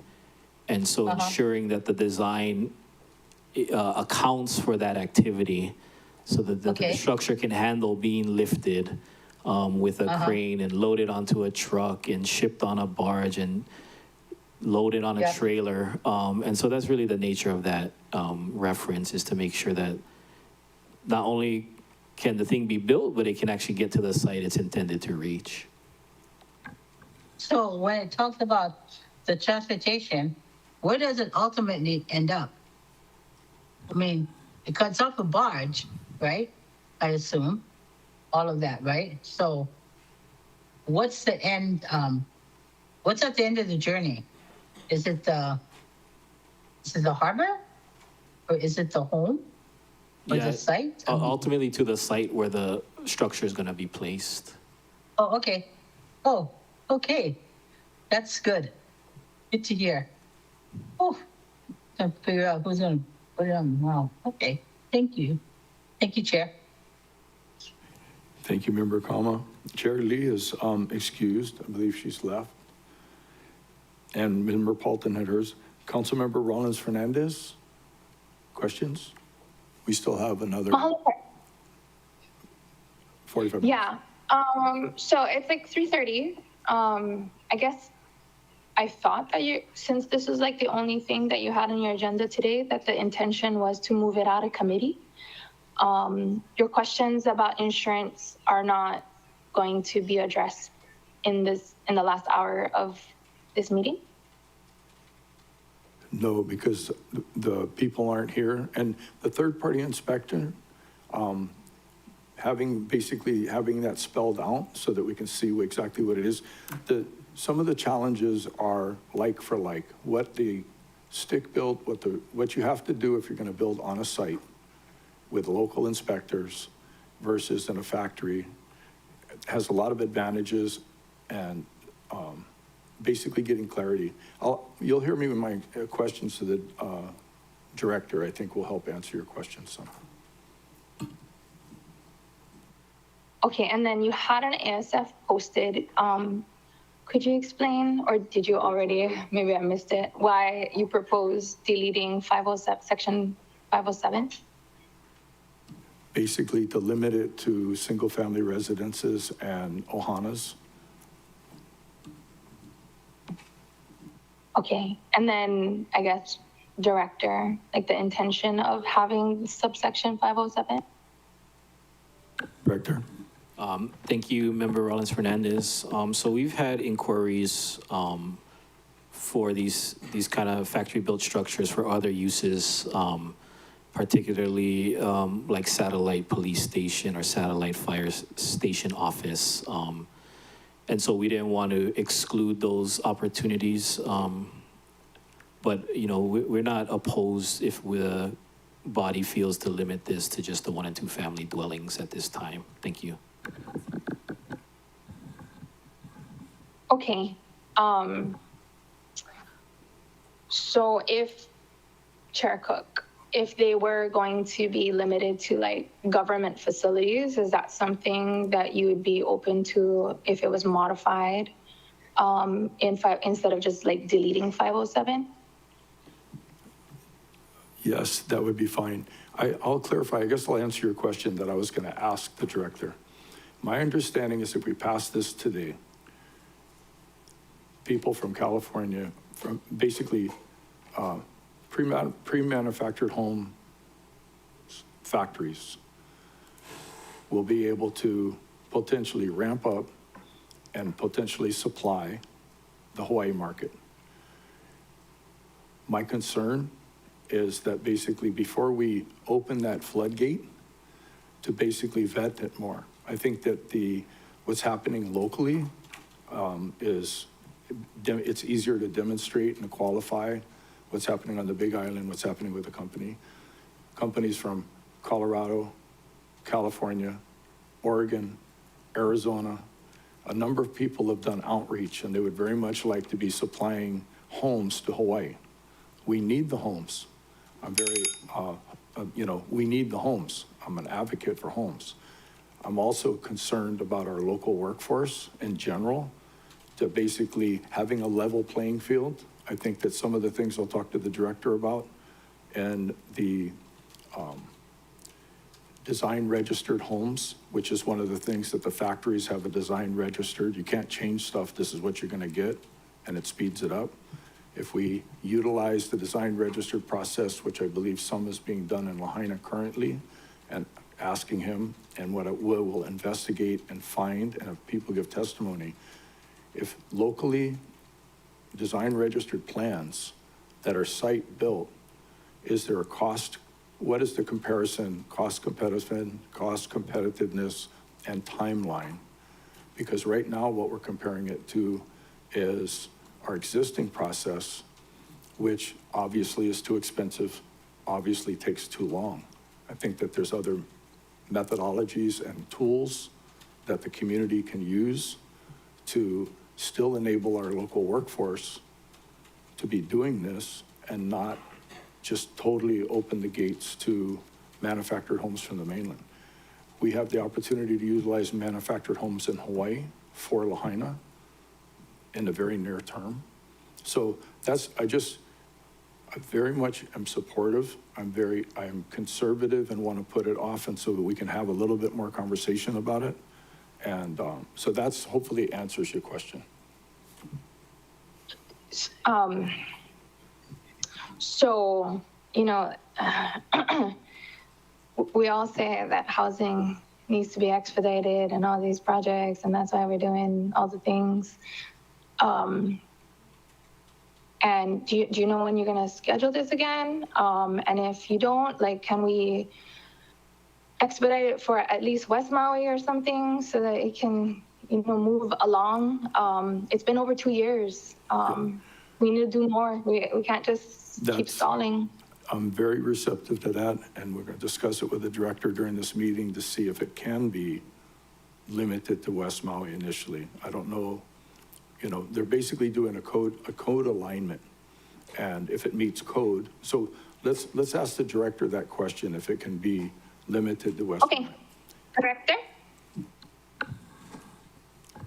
I might defer to Corp Counsel, but my understanding is, you know, that's within a policy decision about whether you wanted to limit this to a certain district or not. Thank you.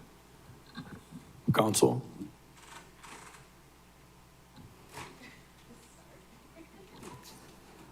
I mean, so as it's currently written, no, it would need to be amended to be explicit. I would be concerned about limiting it that way unless we somehow try to tie it into the emergency proclamations.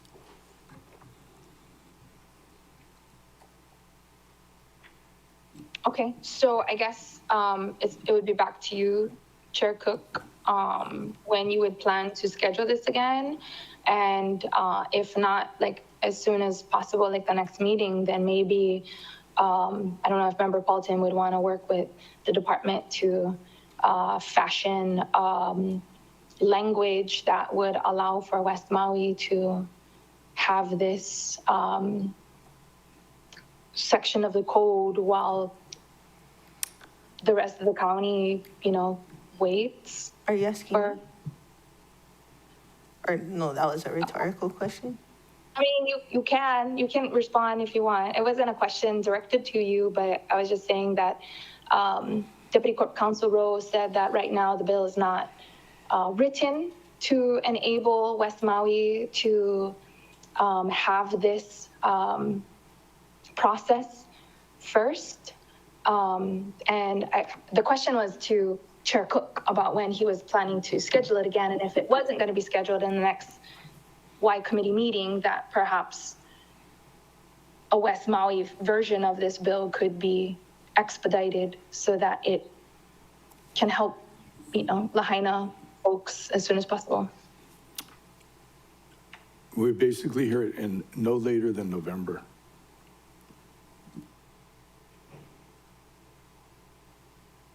Member Johnson has his hand up.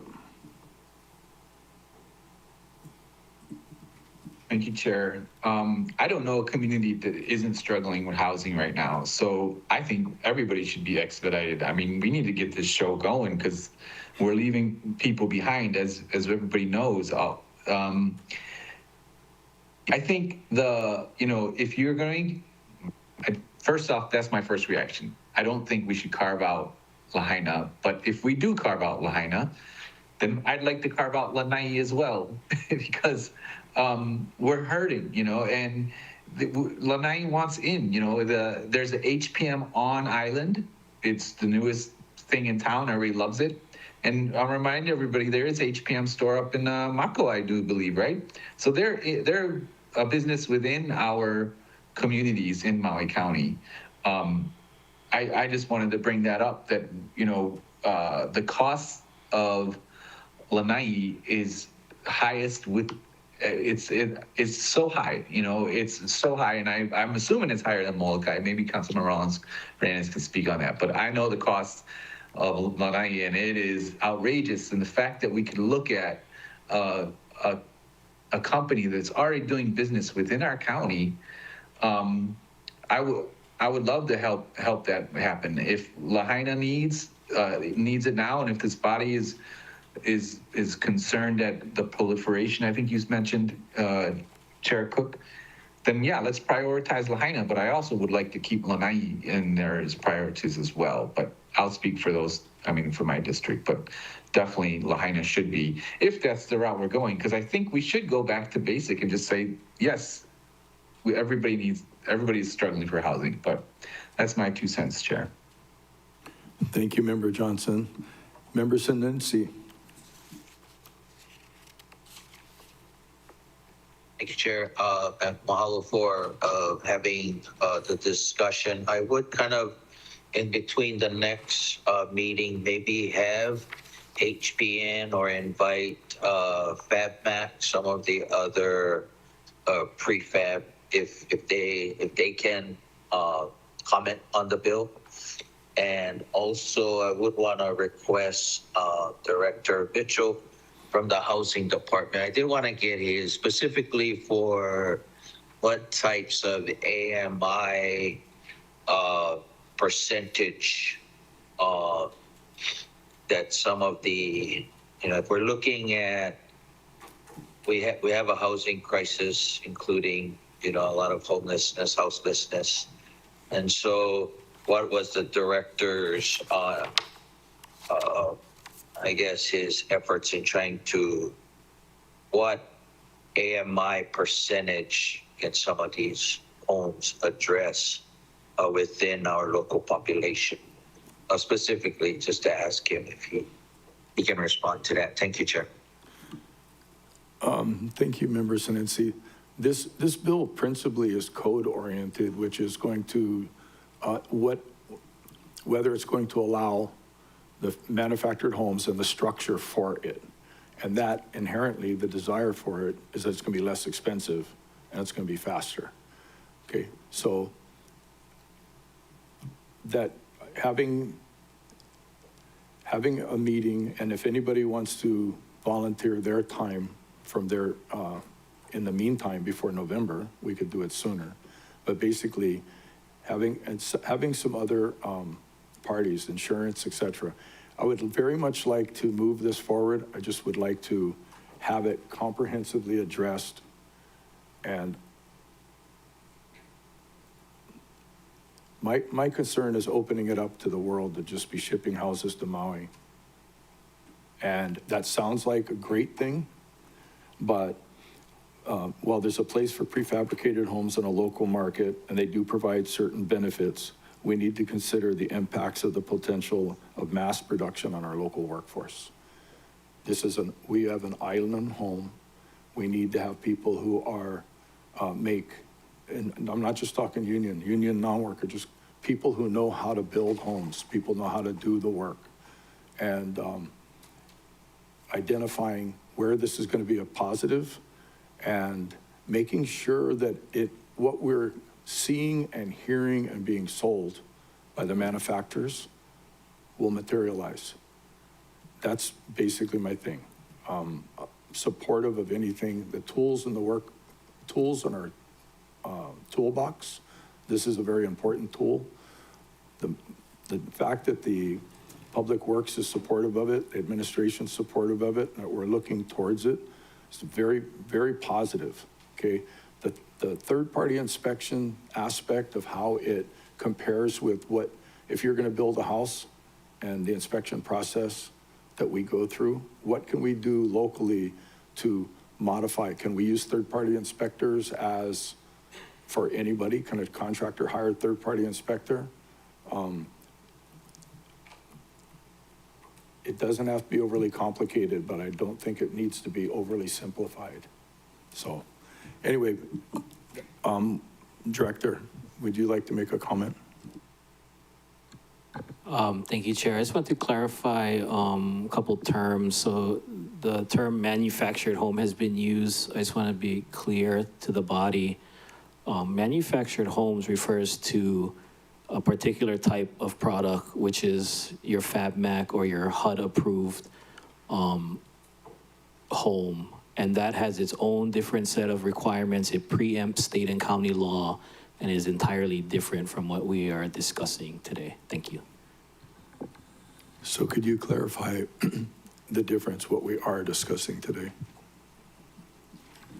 We're talking about everything else built in a factory that's not under the HUD regulations.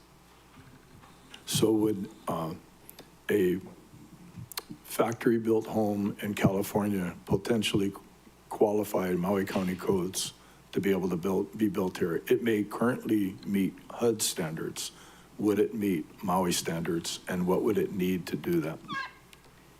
Yeah, so the bill, again, the housing products are going to be designed to meet Maui County Building Code. The only difference is the structures are not being built on site, they're being built in a factory. So the products, no matter what factory they come out of, will be designed and built to Maui County standards. Thank you. And we would be relying on the inspection process for that by the third-party inspection. And that's how we're, sight unseen, we're trusting that the third-party inspection process meets our standards. Yeah, that and the quality assurance manual that the factory has to obtain from the third-party inspector. Thank you. So, Sorry, Chair. yes. May staff please request a 5-minute recess to Yes. 3:55? Okay, it's now 3:50. We're reconvene at 3:55.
The September 22nd, 2025 WAI committee is now reconvened. Thank you for that brief recess. Members, the chair, as you stated, would like to discuss, basically as far as the timing for the next meeting would be before the end of the year. Part of it depends on the South Maui Community Plan, et cetera, as far as our scheduling.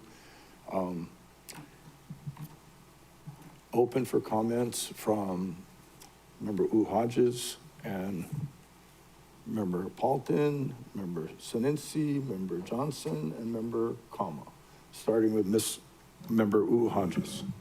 Thank you, Chair. Do you want comments on when we're going to hear this again, or comments on more discussion on the bill itself? Comments on the bill and deferring it.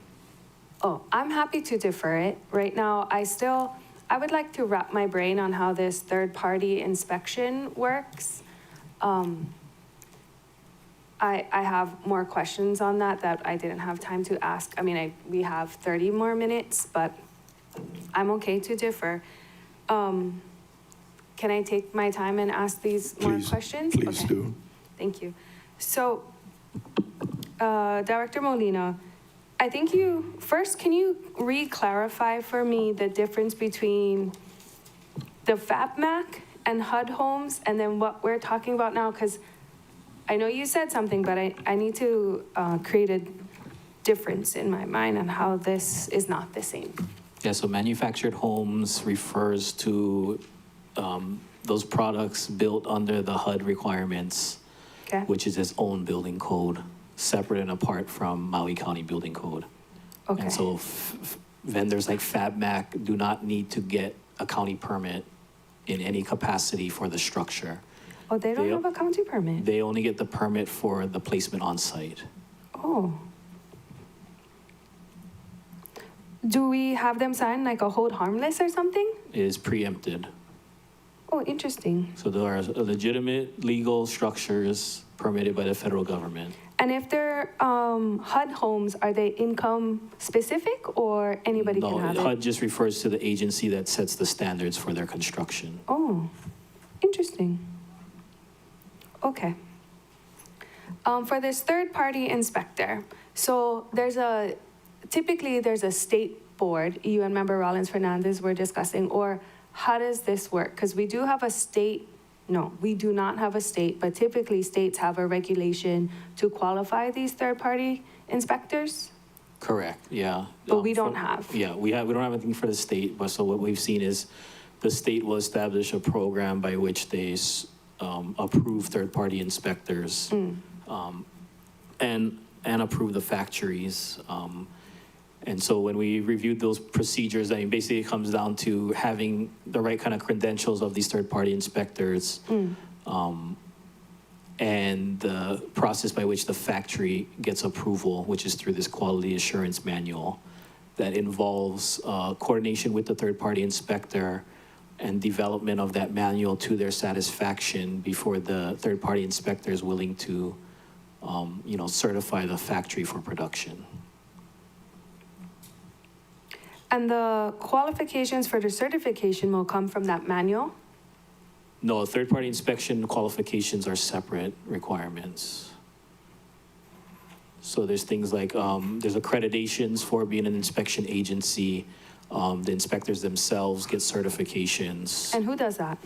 There's various entities, so like the ICC, the International Code Council, which is what we adopt for our building codes, has those certification programs. And so that's one entity that does certifications that we would rely upon them and their certification process.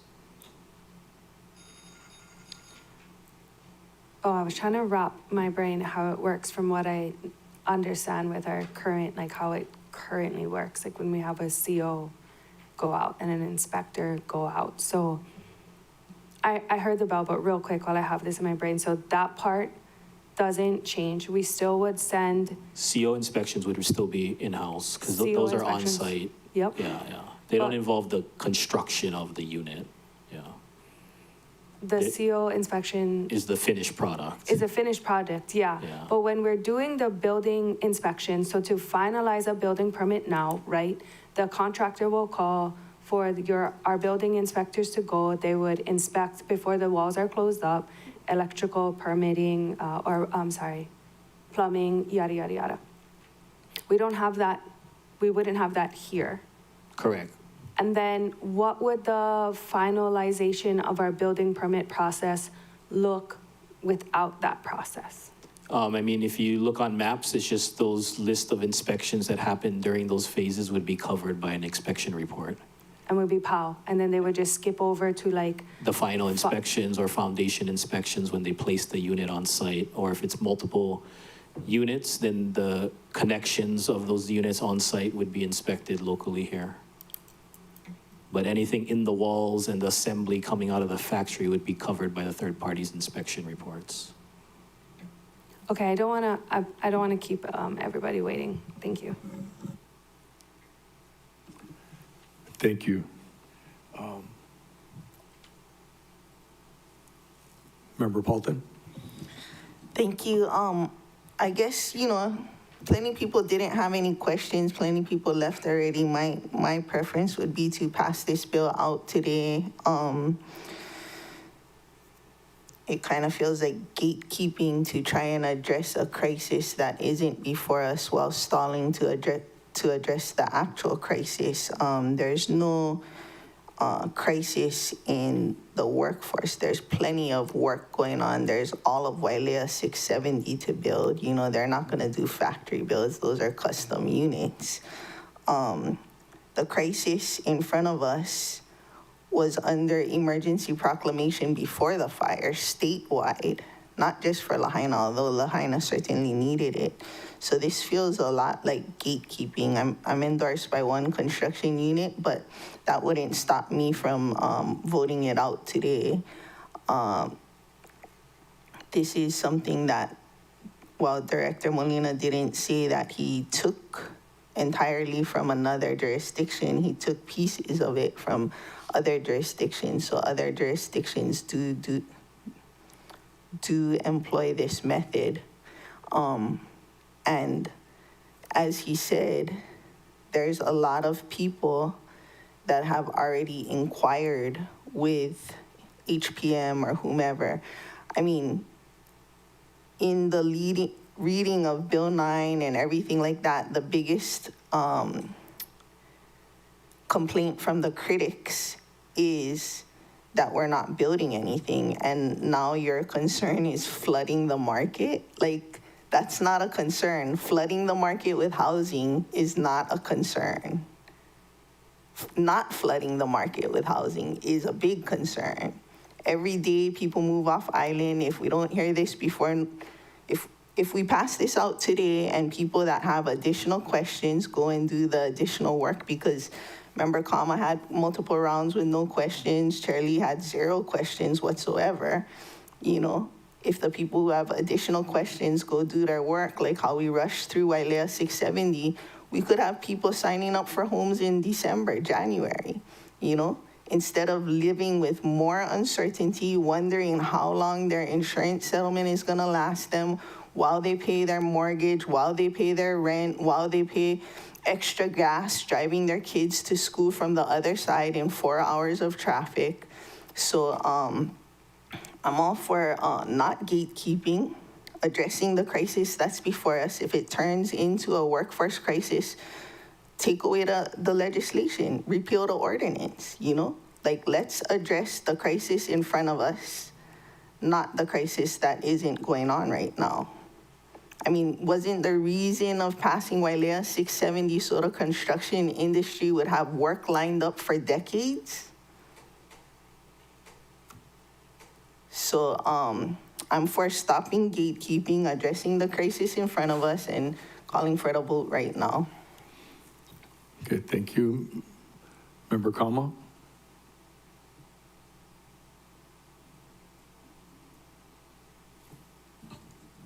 Any comments? No comments, Chair. Member Sinensi?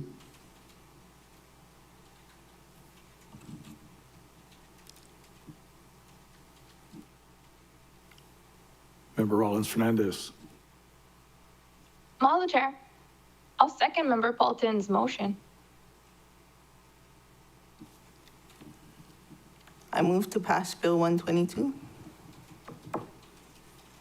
Second. Okay, moved by Member Bolton, seconded by Member Rollins Fernandez. To pass it today. Chair's preference is to defer it for briefly. But you called for the vote? Chair, Chair, I'm sorry. Is this the original version of the bill or the proposed CD1? I move to substitute the committee. The difference is Chair Cook proposes to remove section 507, which was put in, director said, to allow for satellite facilities. But Chair Cook said that he would be supportive of limiting it to government satellite facilities, which I could be supportive of as well. So I don't know if folks want to remove section 507 or leave that in and modify it at first reading, but it also makes non-substantive revisions.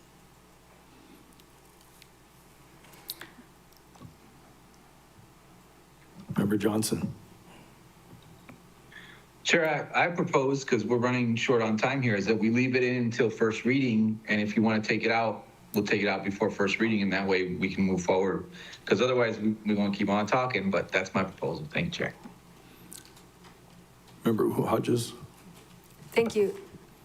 If we have to vote today, I'm going to be voting no, only because I don't quite understand how this is going to work yet in my brain. And it's not necessarily gatekeeping. I just would prefer to understand how this new process that we haven't done yet is going to be implemented. I do have more questions, like if we start importing things from everywhere besides America or even a Big Island, how are we going to manage invasive species? We talk about that all the time. Are we going to put something in and let it sit? Because right now wood is treated for termites, and is it treated for all the other stuff that Big Island has that we don't have? Also, if we're going to allow for government facilities, how are we going to ensure prevailing wage is being met? Because that's a requirement. So which homes are we going to, or which places are we going to allow for us, the county, to buy from that has prevailing wage? Can somebody answer that question?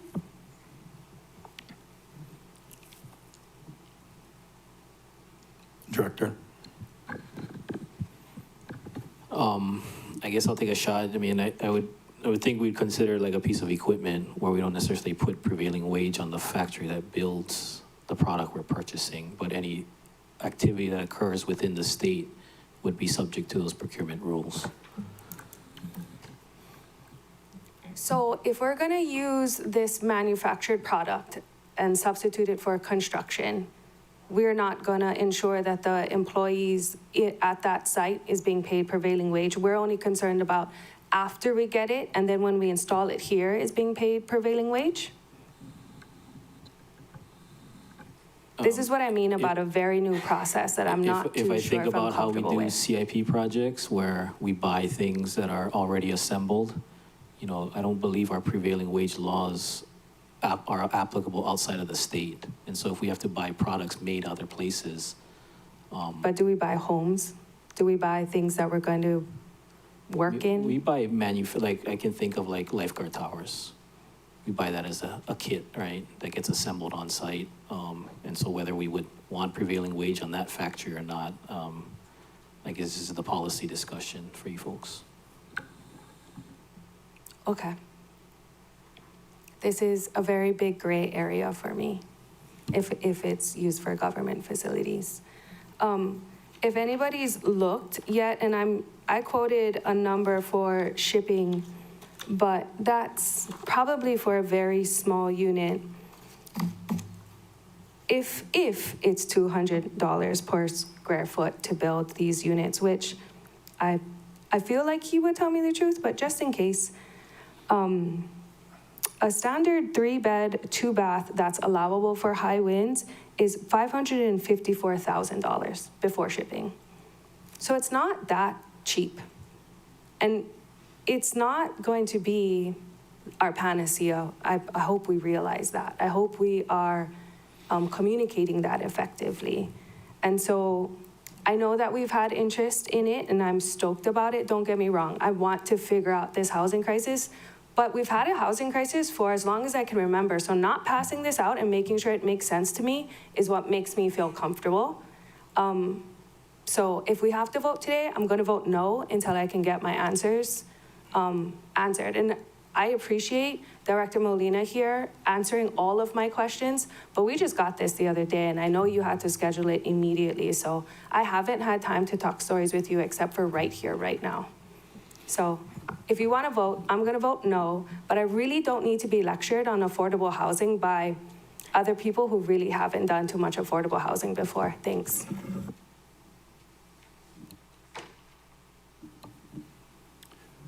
Member Rollins Fernandez? Mahalo, Chair. I would just add the non-substantive revisions to the motion if Member Paulton doesn't object. Yeah, I'm okay with the CD1 version because we don't have a government facilities crisis, you know? So if that passes later on, I'm cool with the CD1 version. I move to substitute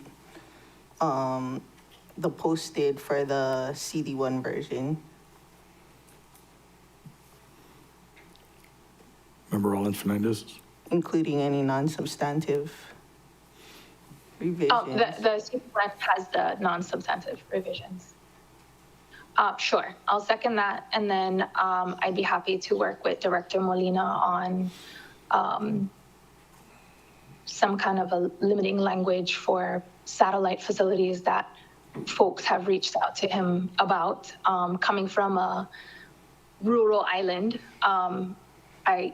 that's something that we do here, So it would probably be more applicable to Molokai, Lanai, maybe Hana, I don't know. I'm not trying to expedite any satellite facilities either, but they didn't reach out to me, so I don't know what it is. And I imagine, because we'd be using taxpayer dollars, public money, that all the procurement laws would apply. All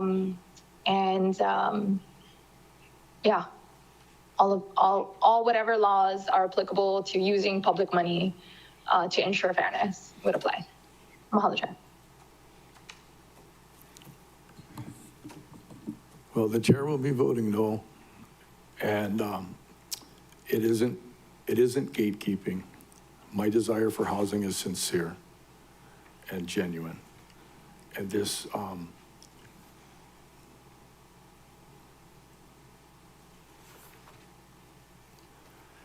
I can't express how much I understand and relate to the need for housing. The comparison to the other, to 670, was basically the affordable housing component in the near future. And the other part is down the road, if it happens. So, Member Kama? Yes. Are you asking for the vote, or you want Asking for the comments? vote and your comment.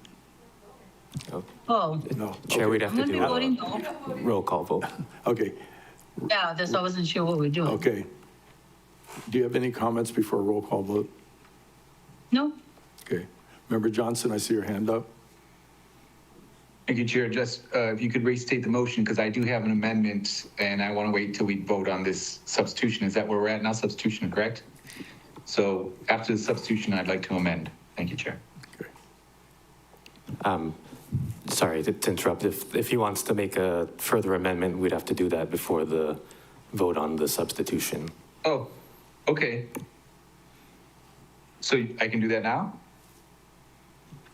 Thank you, Chair. I move to amend section 16.25.503 under 503.1, number one and eliminating number one and making the numbers correspond after eliminating the number one, the first sentence. And this first sentence to be eliminated is verification that the factory is located within the United States. And if I can get a second.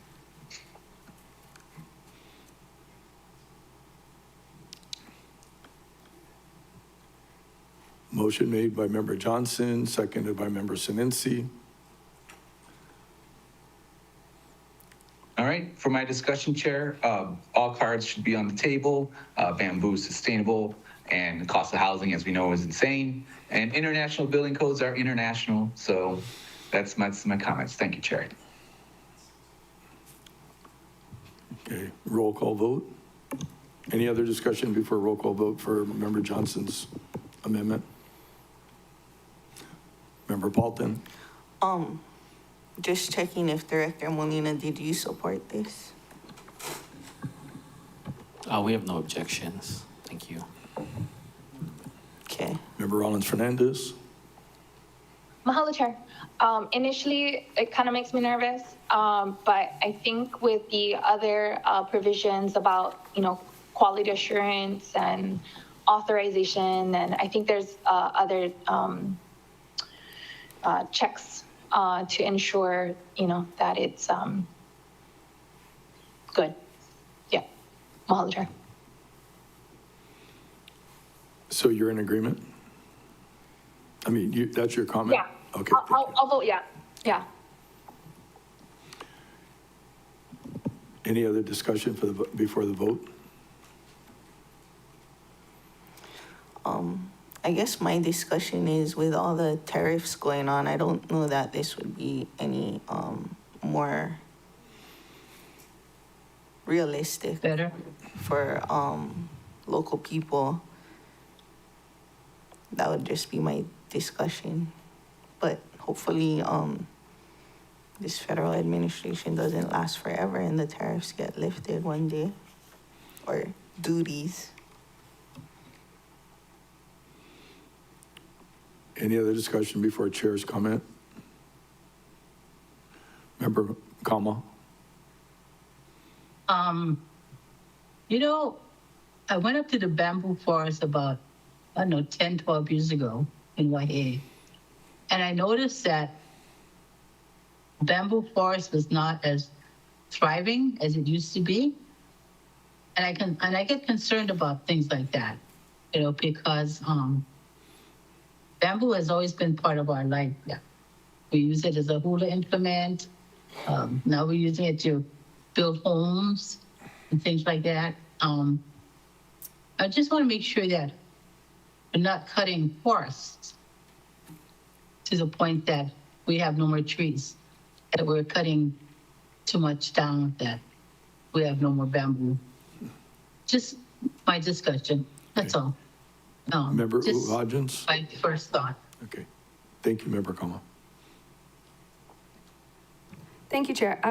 I'm trying to look for, and I can't find where else the IBC code is used globally, and maybe Director Molina, I know it's not necessarily discussion time, but all I can find is the United States, Virgin Islands, the Caribbean, Abu Dhabi, Qatar, which I don't think I'm saying that right, but basically Middle East, where Qatar, thank you, where, as Member Paulton just stated, that's where all of our extreme tariffs are. But I can't find Mexico and Haiti. Director. Do you know? I can't find where else it's. I'd have to get back to you, but no matter where they're built, they're gonna have to meet Maui County Code standards, which are currently the ICC standards. Thank you. Okay, ICC standards. Okay.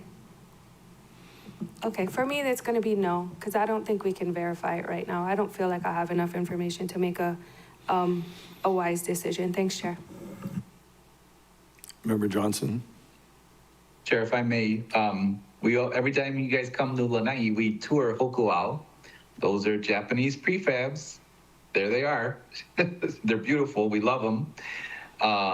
And also, just to remind everybody that even though Hokuau is finished for the most part, Blama's putting in those same units throughout the town that they have an empty lot on.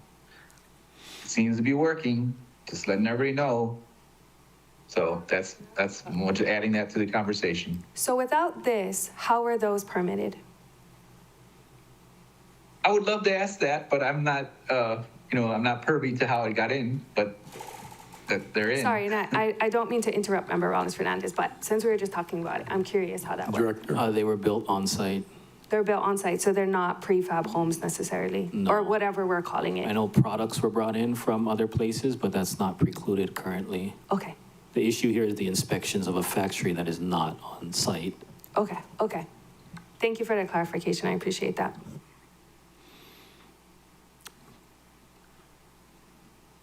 Member Rollins Fernandez, and then Chair. Okay. Mahalo, Chair. So my understanding of Member Johnson's proposed amendment is just that it wouldn't preclude products from coming from outside of the U.S., which is fine. And if the tariffs make it infeasible and not profitable, then it won't come.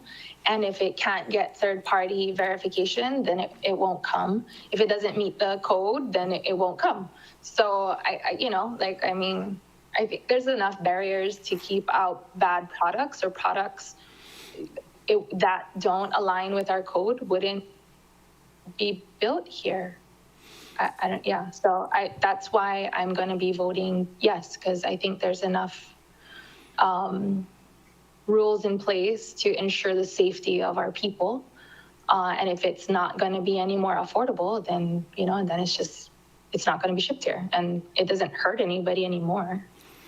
But it could potentially help people if it is cheaper. Okay, thank you. Yeah.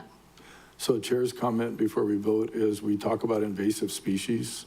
And I'm just saying, bringing it from the mainland's one thing, bringing it from foreign countries. The bill's basically about prefabricated homes, not products. We do have challenges with products constantly coming in from all over the planet and that need the better inspection. So anyway, I recognize the desire to use cheaper products, other products, but Chair will be voting no. I propose we call for this vote and for this amendment. Chair Johnson, Chair, if you'll allow just one quick question. Sure. If the vote fails for this bill, we have to wait a year to reintroduce it. Can we ask Carla that question? Carla? Chair, if the vote fails on the main motion, whether or not there are amendments, then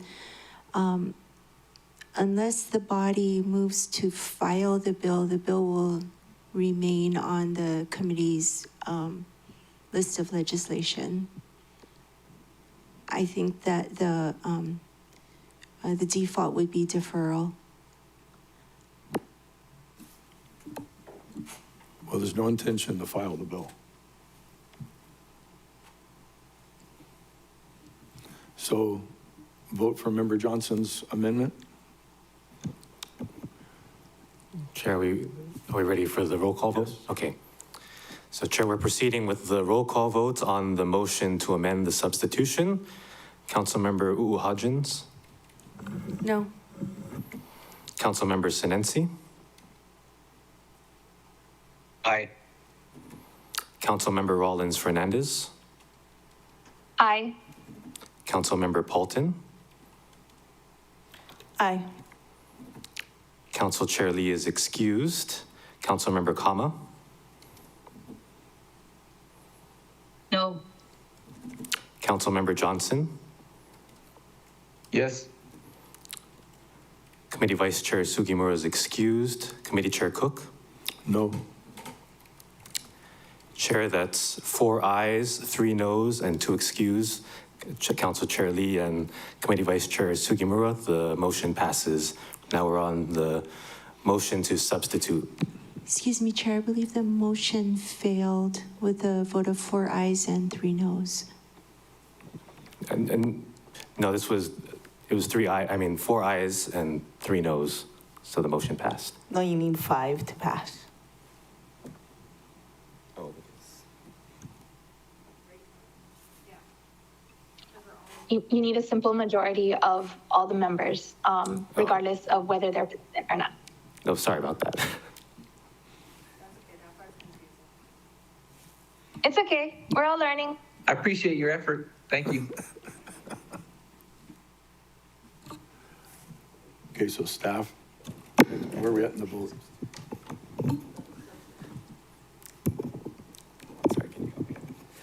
We're on the motion So- to substitute. Chair, yeah, so Member Rollins Fernandez is correct. So because that motion to amend the substitution failed, we are back to the motion to substitute with your ASF. This time, you can either do more discussion on the motion or do the roll call vote. Roll call vote. Okay.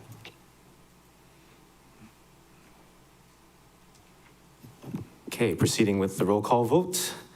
Councilmember Hodgins, No. Councilmember Sinensi,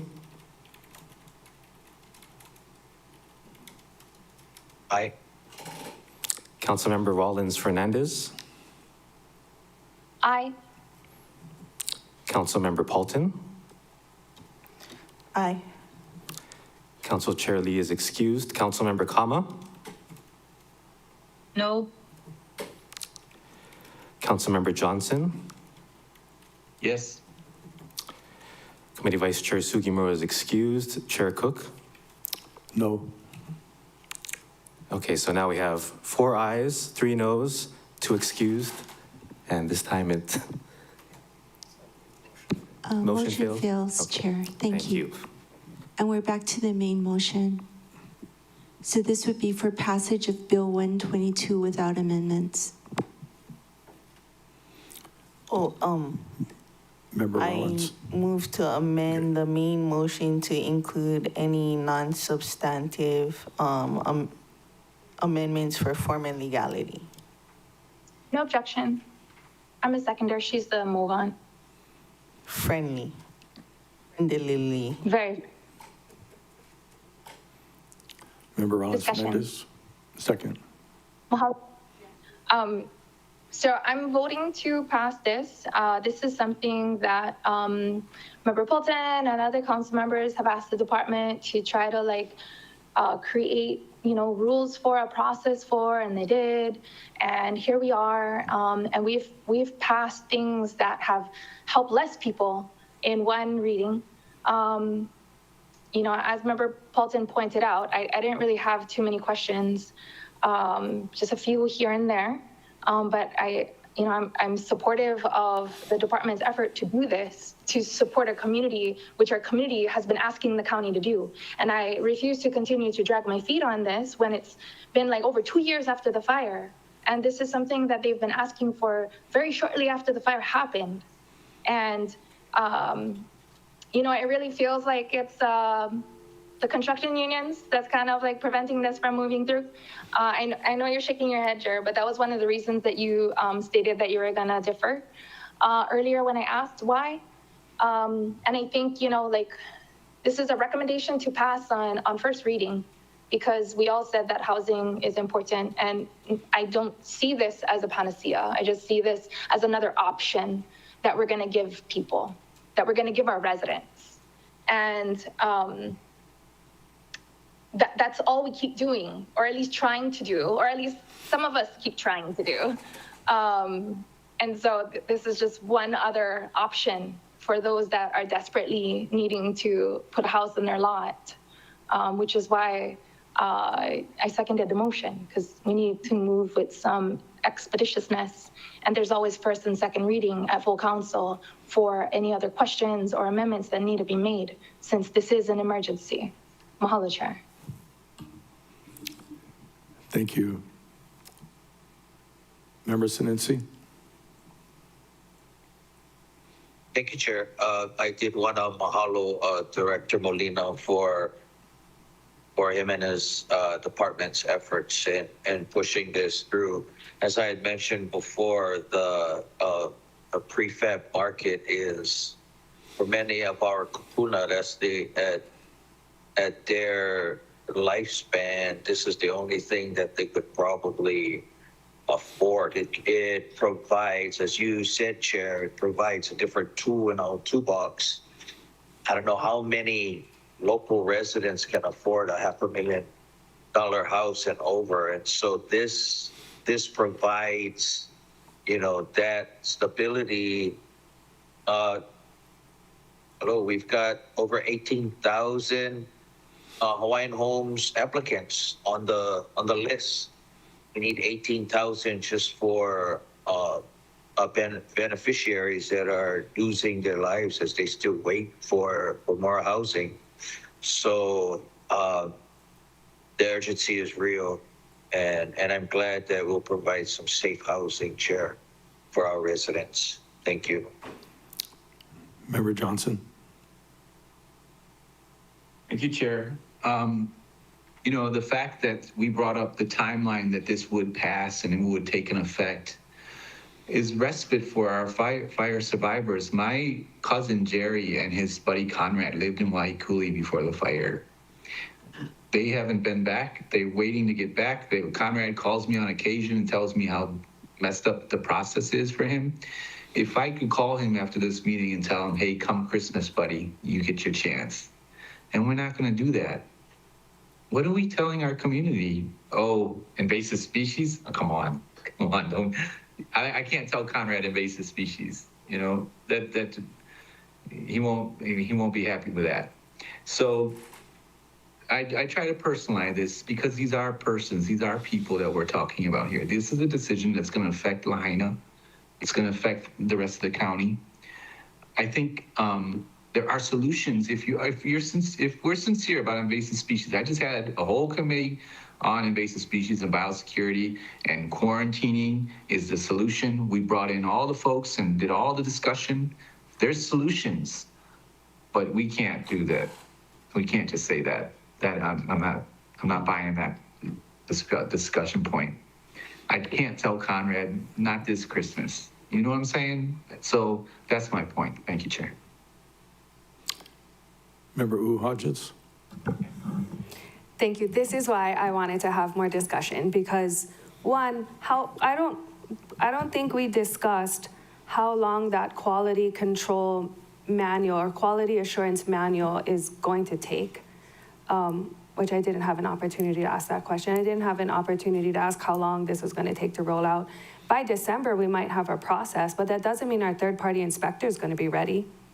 We don't have a process for that yet. That's brand new. And I know Member Sinensi threw out $500,000 Kapuna can't afford. This is how much these homes cost, plus without shipping. That's what I was trying to say. It's not cheaper. Unless you get a super small unit, it's not necessarily cheaper. And then you have to accommodate for shipping. The reason why I'm voting no is because I had more questions that I didn't have the opportunity to ask. And I didn't have the opportunity because, again, we just worked on our TIG all week to talk to Director Molina. It's not because I don't want to pass something, I don't want to pass an option, I do, but I didn't have time to talk about it. And this is a whole new process this county has never done. I don't know if anybody realizes, but when we switched over from Kiva to MAPS, that was a struggle. This isn't gonna be, oh yeah, okay, now this is how it is, okay, super easy. It's not. I can tell you on the other side, when I had to permit stuff, it's not easy. So I just wanted time to ask questions. That is it. That is all. So, but I do have one more question since we're asking questions. I don't necessarily want this to fail right now. And it may, considering how the votes went. I'm not saying I know how people are going to vote because I haven't talked to anybody about it. But if it does, can I ask Ms. Nakata how we can prevent it from dying right now? She said as long as we don't file it, it still stays in the committee. So even if it fails, it just sits on the committee's agenda? Or the next motion could be to defer it, or yeah. Okay, that's what I want to know. What can we do? Because I'm not ready yet, and I'm not going to change my mind. Chair, if staff may, so unless the body votes to file Bill 122, Then the chair's next, I believe, move would be to say to the body, if there are no objections, the chair will defer. The default would be deferral in any event. Thank you, Chair. Thank you. Thank you very Thank you. much. Thank you Thanks, for the Chair. clarity.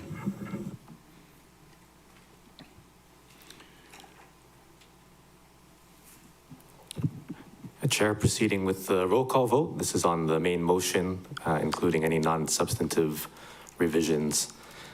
Councilmember Uwahajins, No. Councilmember Senensi, Aye. Councilmember Wallins Fernandez, Aye. Councilmember Paulton, Aye. Council Chair Lee is excused. Councilmember Kama, No. Councilmember Johnson, Yes. Committee Vice Chair Sugimura is excused. Committee Chair Cook. No. Chair, you have 4 ayes, 3 noes, and 2 excused. Members Lee and Sugimura, the motion fails. So, members, the chair proposes and requests that we defer this. I do not want this to die. This is something. No objections, Chair. This is, okay, thank you. Any objections? The intent is to get a little more clarity, and in a very near future, depending on scheduling on the, by the end of the year at the latest, I'm hoping in November we have time, depending upon other people's schedule. We will diligently work on this. I'm hoping that we can have a vibrant discussion.